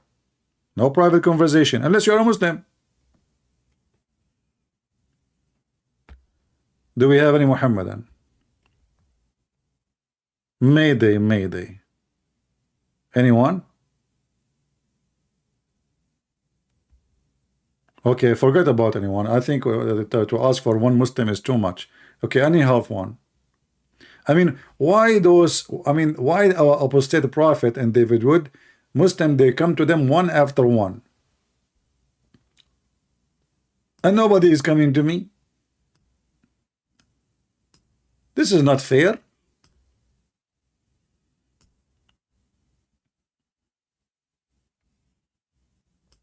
Any Muhammadan is brave enough to call us? Anyone? Hello?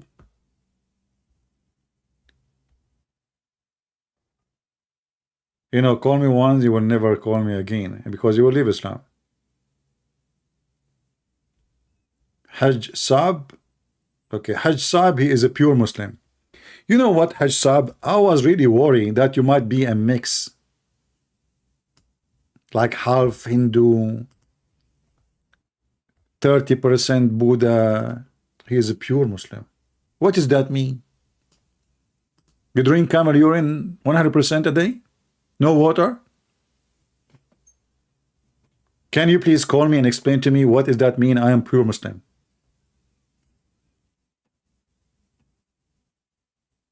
Hello? You got my attention. He is a pure Muslim. Okay. A pure Muslim is the one who takes shower with dead dogs and women of blood from period and garbage. Is that true? They don't take me seriously. Trust me, they don't call because they take me seriously. Like Mimi Hijab, he don't dare to talk to me. He hang up on me because he was so terrified. He was afraid that I will ask question.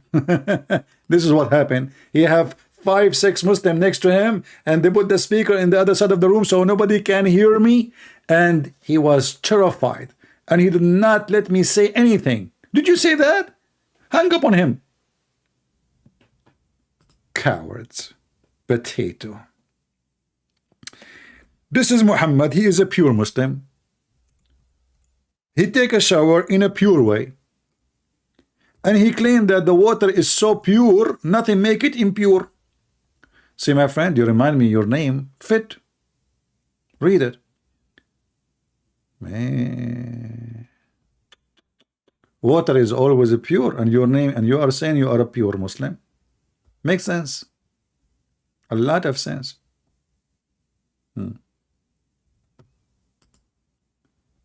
First of all, according to scientific study, this is absolutely true. if you put 7 kilograms of dead dogs and 7 kilograms of dead garbage and 7 kilograms of rats and mice and 7 kilograms of women rags from blood and mix them all together and make a smoothie and put it in the jacuzzi, water will stay pure and nothing make it impure.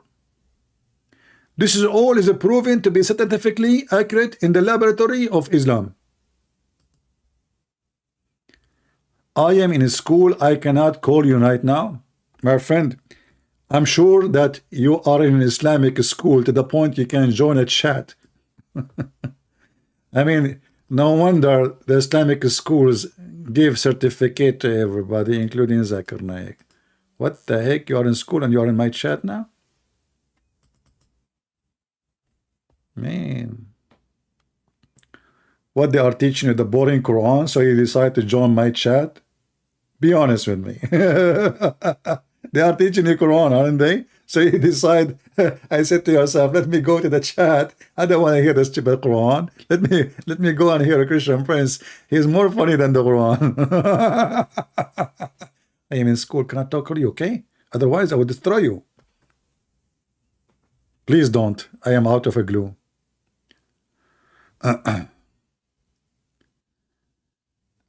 Yeah, sure, they roasted me, yeah. Especially when he said, later he make a video, he said, the Christian prince is a sexual predator. Why? Because I stated to Muslim women who insulted Jesus, she said, Jesus, he played with his mother boobs. So I said to her, in fact, it's your prophet who said, suckle me. So the coward, he cut it, and he said, the one who said that is a sexual predator. But this is your friend, Mimi Hijab, is going around and asking a Muslim sheikh wife to suckle him. They roasted you. Potato, potato, potato, potato, potato, potato, potato, potato, potato. Now, who is a brave Muslim? Don't waste my time with a stupid statement. You Muslims always win. Have you ever heard of a Muslim lose? I mean, in the war 57, 48, 56, every time they go in war with Israel, they win. They lost Jerusalem, they won. They lost the east of, they won. They lost half of Jordan, they won. The Israeli army is almost in Damascus, they won. They won all the time. It's a fact, it's a fact. Do we have any Muhammadan? Who is a brave Muhammadan? He wanna win, he wanna make me lose like Israel. Anyone? So I can't take Jerusalem.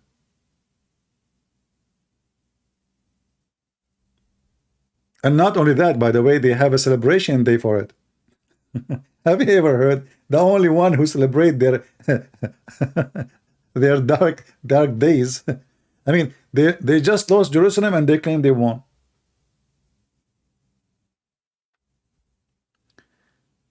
Any Muhammadan? And not only that, now they are kissing the ass of the Jews to protect them from Iran. I forgot Mimi Hijab. He did striptease in the front of the Chinese embassy. Guess what? Saudi Arabia and Iran, both Muslim countries, they were kissing the ass of the Chinese to fix the problem between them. Oh boy. The communist. Do we have any Muhammadan?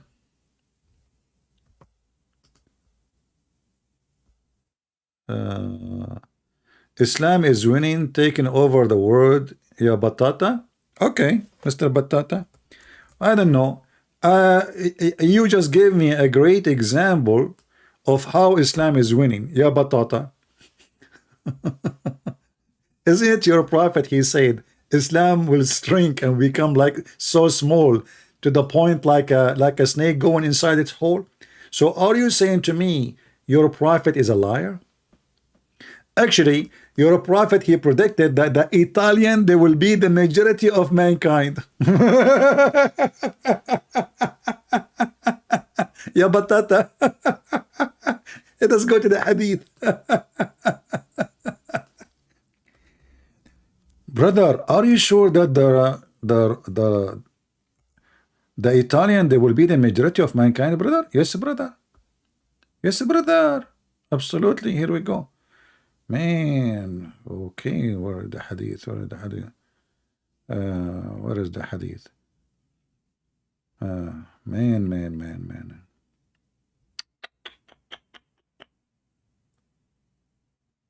Where is the hadith? Okay.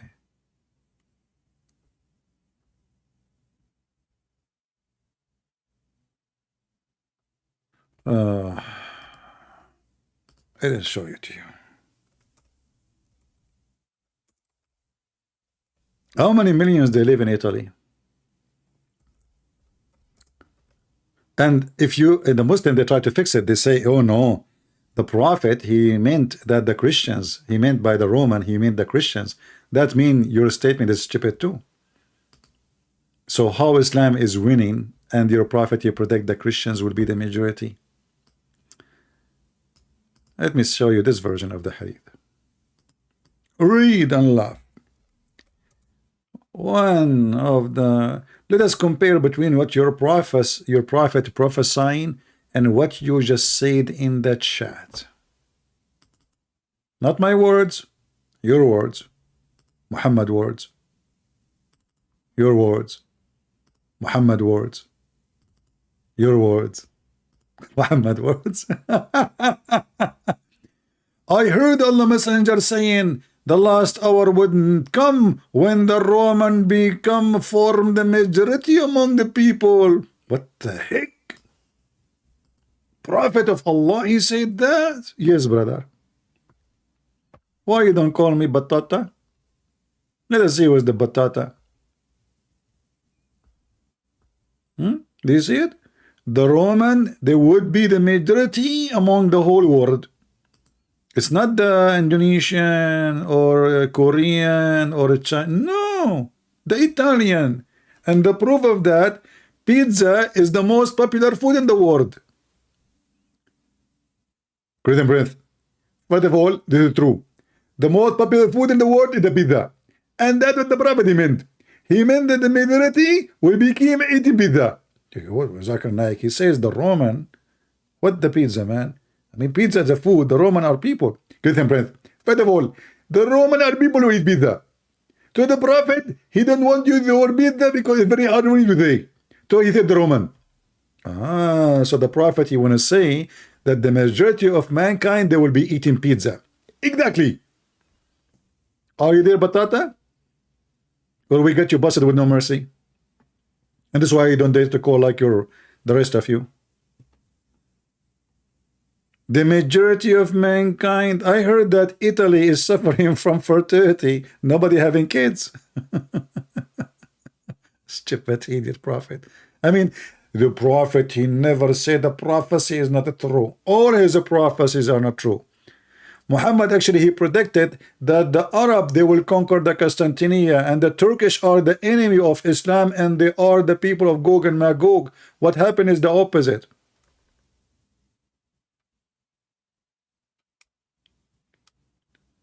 Any Abdul? Who's Abdul would like to call me and get unlimited pizza in heaven? Okay, in heaven I will give you unlimited pizza. But promise is so cheap, isn't it? Unlimited penis in heaven. I mean, a prophet who promised unlimited penis, endless penis. You have to be endless stupid to believe in such a thing. Any Abdul? Exactly. Italy conquered, conquered the world with pizza. They throw pizza everywhere. Actually, I heard that the Italian right now, they are threatening Putin that they will throw 3 tons of pizzas in the top of his palace, and especially with pepperoni. So imagine you are Putin and you are like 5 foot tall, he is very short, and now they throw a lot of pepperoni, like missiles after missiles full of pepperoni. Pepperoni, jum. Pepperoni, jum. Prophet Muhammad says that this is true, it's happening. The Roman, they are taking over the world. You know? Any Muhammadan? This is a prophet of God? I mean, this is a prophecy. Oh.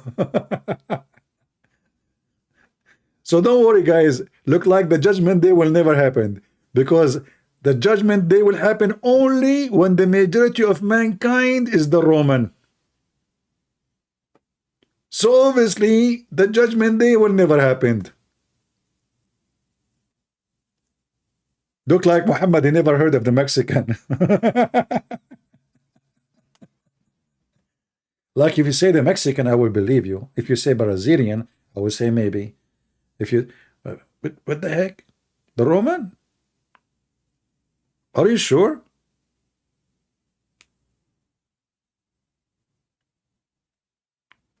Oh, mommy. Do we have any brave Muhammadan? As you see, ladies and gentlemen, the Muhammadan, they are cowarding and they don't dare to call. And this Abdul, he stopped even texting. And by the way, I received messages saying, hey, CP, where are you? You know, oh, you guys, you're not sharing my videos. How many times? Yes, okay, I don't really care for the number as number, not for me, but I care to see that you guys are doing your part. Why want to make a new video if nobody watched the previous video yet? 86,000 in this account, 100 something thousand in that account, and then the view is very low. I know that YouTube don't promote my channel, but I believe you too, you are not promoting it, you are not helping. You don't make comment, you don't give a like, you don't subscribe, you don't do anything. Lazy people.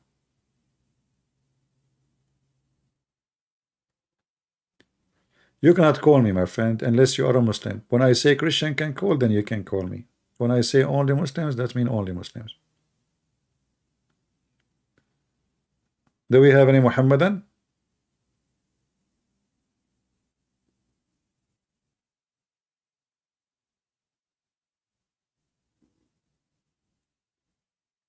Anyone?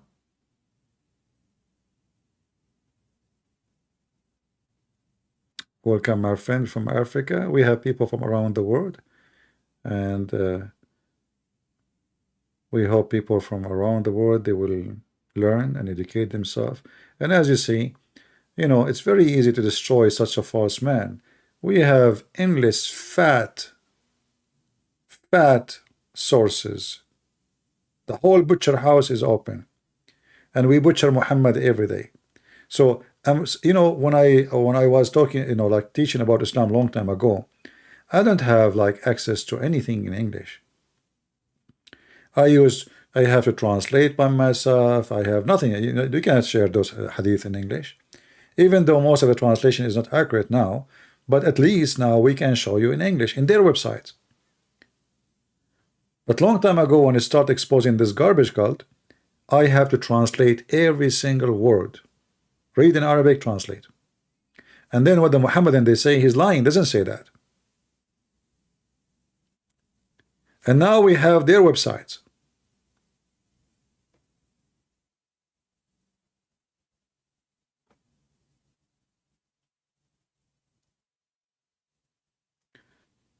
Do we have any Muhammadan? Mayday, Mayday. Who wanna call me and receive promotion from Allah? As you know, the heaven of Allah is 100th floor. Brother, if you call me, Allah might move you from the lower floor to the highest floor. What do you think?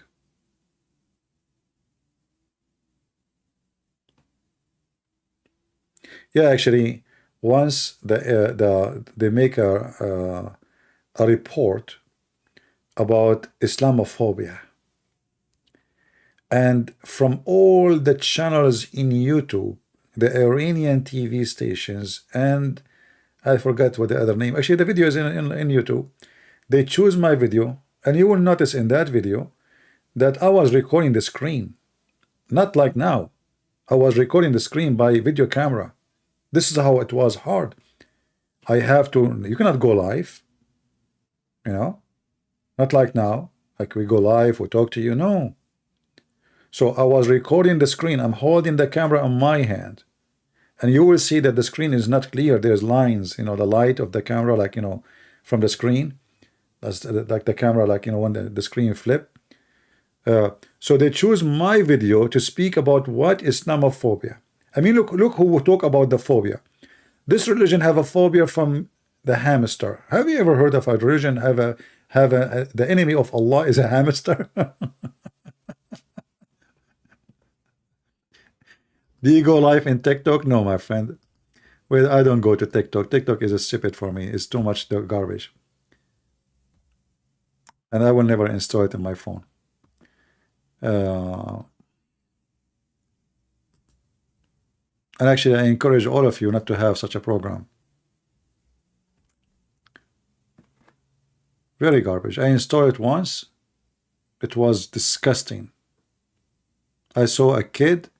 He have eyeliner, lipstick on his face, makeup, and the channel have like this. It's appeared in front of me. I was like, you know, you flip the channels, and I saw that kid. I could not believe it.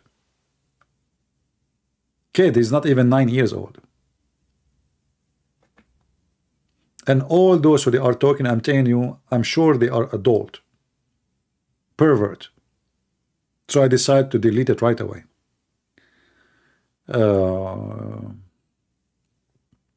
What I was going to search for. Before we talk about the TikTok, stupid TikTok. Yeah. Anyway, I was going to search for the Iranian TV station, but it's not important. But anyway, so this religion have a phobia from everything, from pork, from music, from Jews, from Christian, from the cross, from the church, from the Bible, from the mice, from you know, yet and they drink camel urine. Everything is dirty, but camel urine is halal.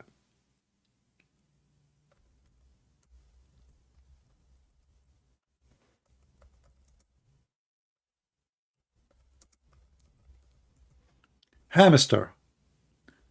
The only religion who is worried about hamster if they are, look, is it permissible to have a hamster at home? Phobia. And the answer, no. Haram. This is the enemy of Allah. What about a dog? Haram. It's the enemy of Allah. What the heck? Okay, what about lizard? Haram! This is the guy who was trying the lizard. He was trying to burn Abraham. What the heck? And then they say Islamophobia.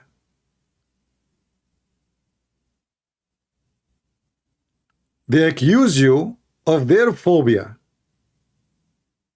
And then we ask people, when we have security for the airplane, is that the security because they have a phobia from Islam? Or this is real?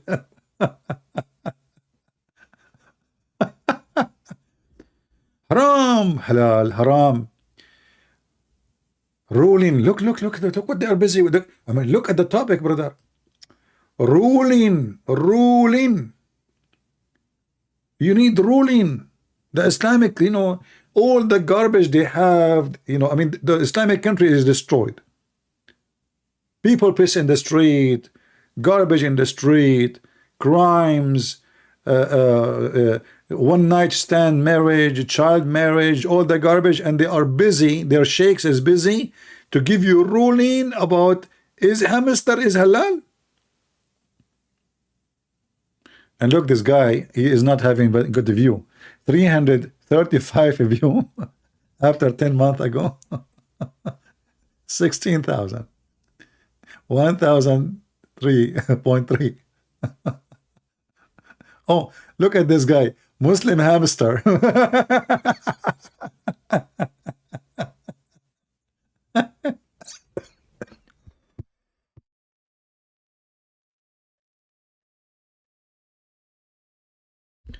Sorry, I could not. I have to block my microphone. I was coughing hardly from laughing. Oh boy. Do we have any Muhammadan? No Christian answer this, they say. What they answer this, what they say? They answer this, they say. How old was Yeshua when he began to regain? My friend, when a Muslim he asks such a stupid question, the Quran says that Jesus, when he was in the cradle, he was the Almighty God, wise.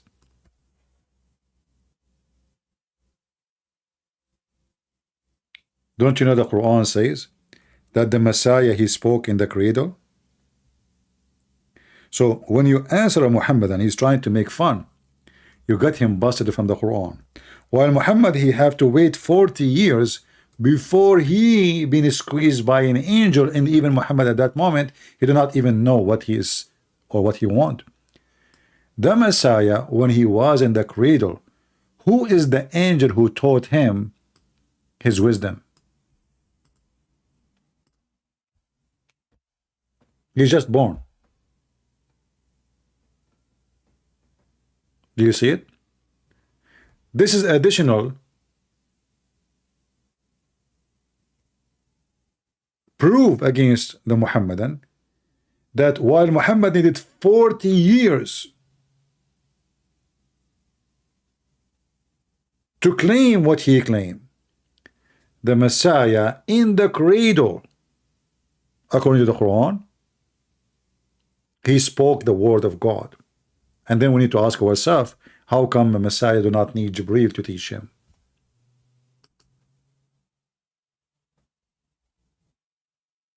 Correct? How a child, he is just born, an infant. He is speaking wisdom, not only as a mature,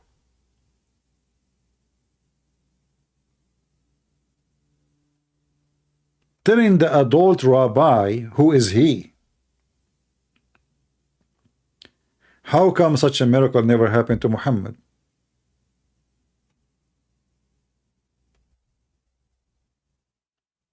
The only way to answer this, that the Messiah must be the word of God himself, and the Quran confirmed that he is the word of God.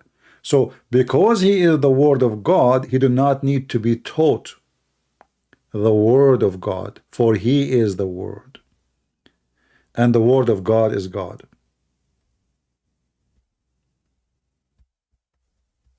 You understand?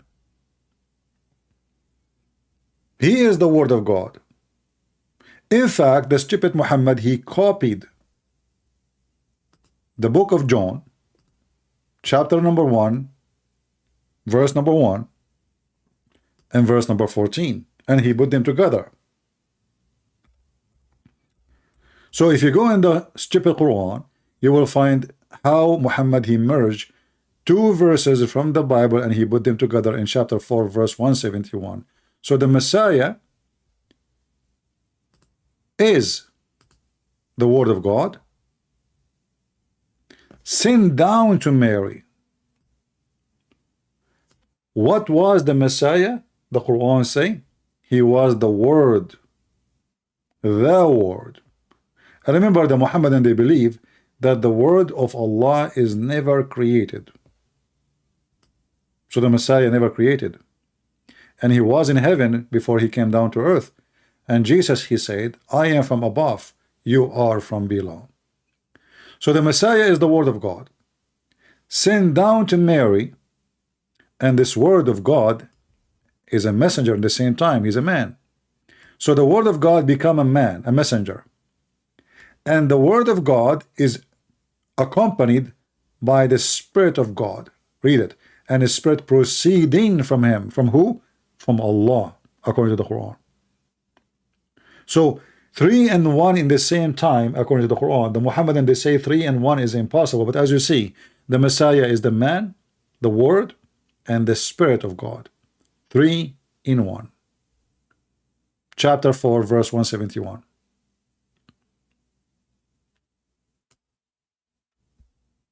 And the same verse saying don't believe in Trinity. But the same verse giving us different form of Trinity. That one person can be three and one at the same time. And this is how stupid the Quran is. Is Muhammad the word of Allah? No.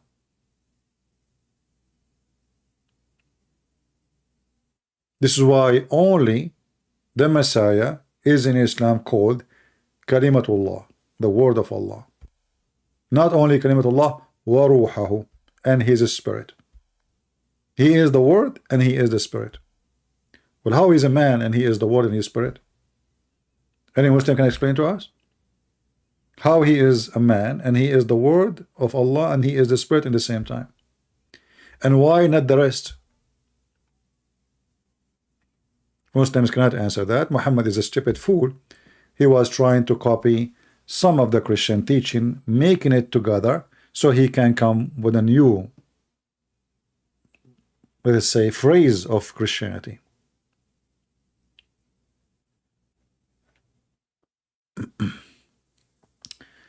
I'm question CP. In Indonesia, they said Muhammad is Nur Allah SAWT. What is the scholar? The truth.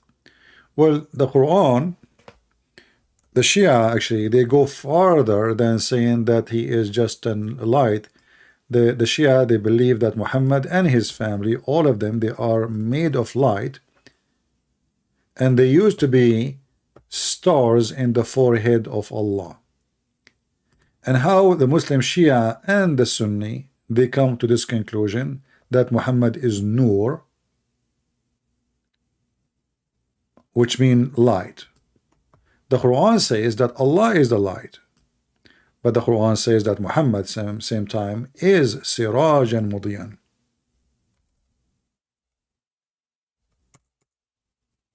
And this is where the Muslims, they come to this interpretation, saying Muhammad is light.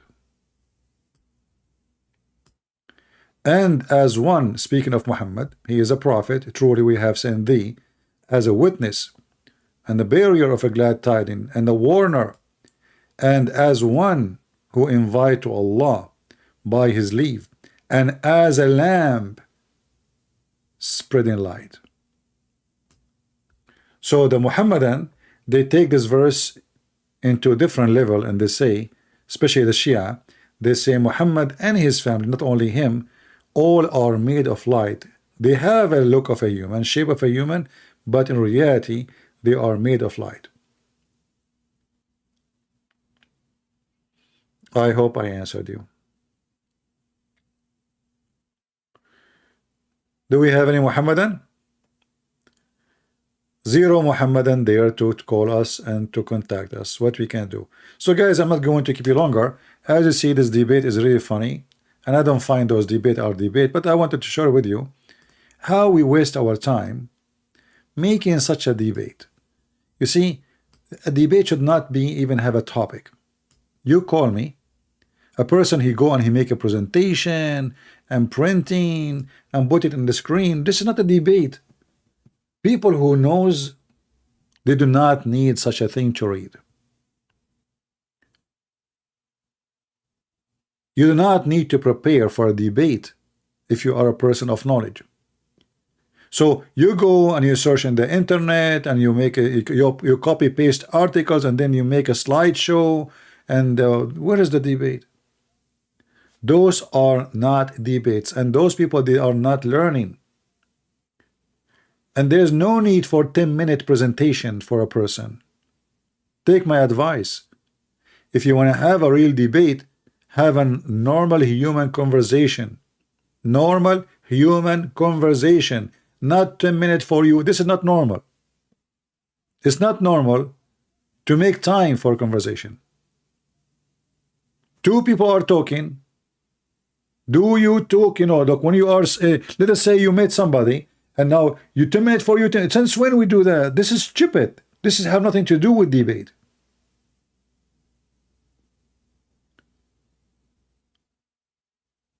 Your knowledge appear in a debate when unexpected question is given to you, not when the question is given to you a month ago. So imagine I say to you, I'm going to have an exam for you, and this is the questions a month from now. I mean, how stupid this exam is.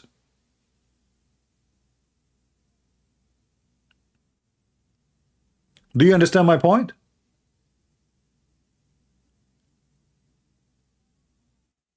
There is no exam.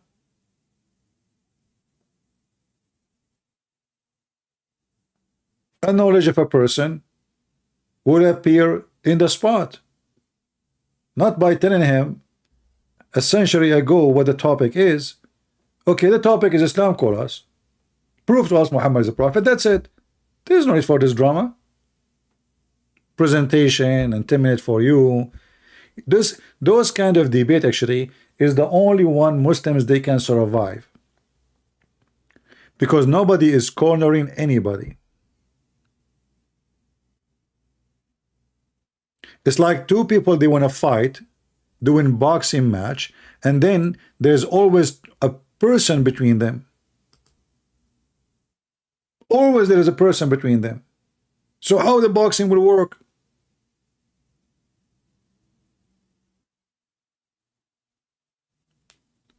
Like when Mimi Hijab, he said to David Wood, not a single Jew believe that God have a son. And the Quran says that the Jews believe Allah have a son.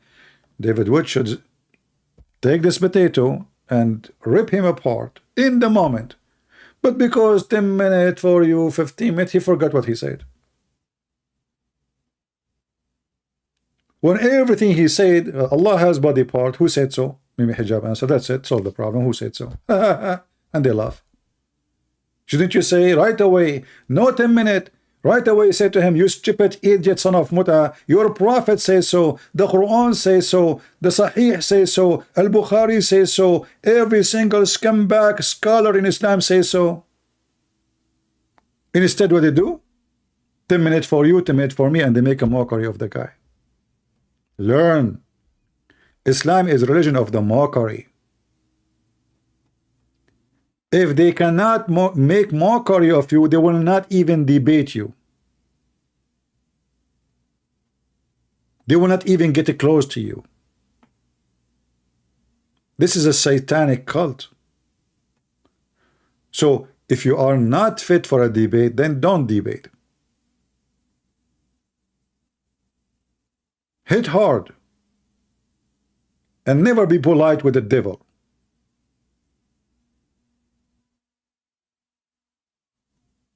Because when you are polite with the devil, that's mean you are not really making any point. The devil is still relaxed. You need to make the devil angry. And the only way to make the devil angry is when you step on his tail. If you don't see the devil angry, that's mean you did nothing.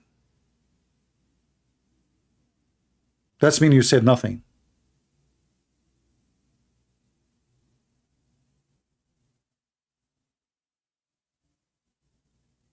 The devil is relaxing. And this is why those cowards don't dare to get close to me.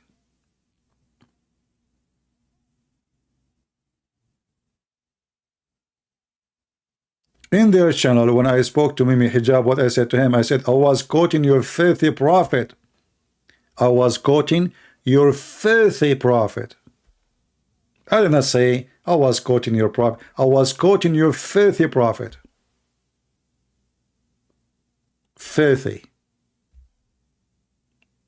Because this is how we can describe him. A man is ordering a woman to give her breast to an adult. Is that filthy or not? And then those filthy people, they go around and they make fun of their prophet statements, disrespecting him. They go in denial because it is disgusting and he is stupid.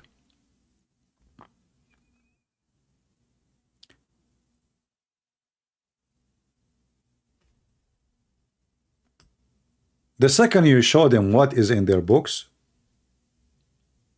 you step on the tail of the devil. Okay, can I suck your wife tit to make her haram? Mimi Hijab is making fun of his prophet words. In fact, this is Quran. And by the way, there's no Muslim can recite those verses for us. And yet they claim that the Quran is preserved. Then we have source says that the goat ate those verses. But then you ask yourself, if the Quran is preserved, the goat ate the memory of Muslims or only the book?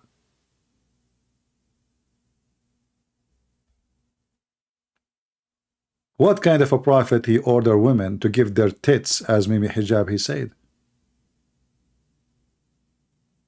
And the funny is, Mimi Hijab, the son of Muta, he make a video says a Christian prince is sexual predator because I was saying to a Muslim woman, quoting what her prophet says to her, suckle me. But he is saying the same words. Look, he's going to a Muslim sheikh. This is a Muslim sheikh speaking to him, and the woman is married.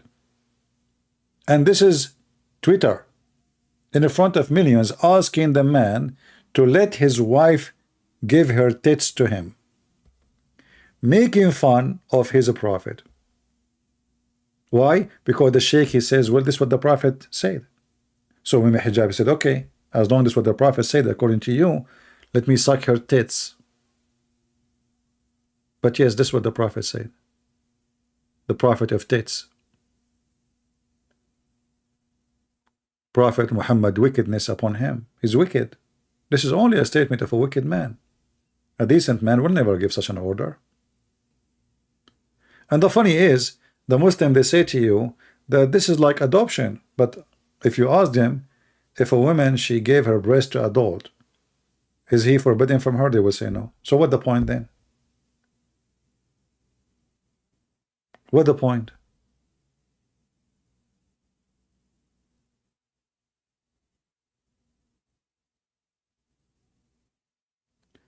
Do we have any Muhammadan here dare to call us? Last call, so you can fulfill your goal and get the virgins who their private part fit for your penis, endless, which must be true.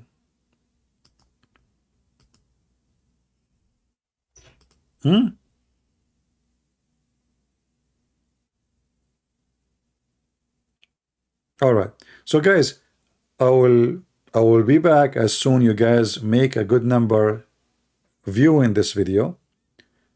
And we said before, I mean, at least 20,000. So I feel like we know we have people doing some work. So share the link, post comments about what we said, what you heard. The more you do, the more activity can be happening, the more people will view, and YouTube even will recommend the channel. Don't do it for me. We want Muslim to see it. We want Christian to see it. They are trying to deceive your children. Their videos is all over the internet.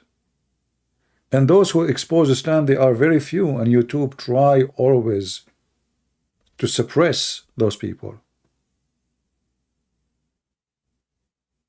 So at least do something. For your kids, not for mine. I don't have any. I'm the last one to worry about somebody converting me to the stupid cult of Muhammad. Do it for your sake, not for mine. So I want to say thank you for being here. I hope we have a good time today. And I will wait until we have like 20,000 maybe. And then by then we will come back live on air. And until then I say, may the Lord bless you. Islam get busted with no mercy as always. Christ is Lord. And if a fool like Muhammad can fool you, how foolish are you? See ya.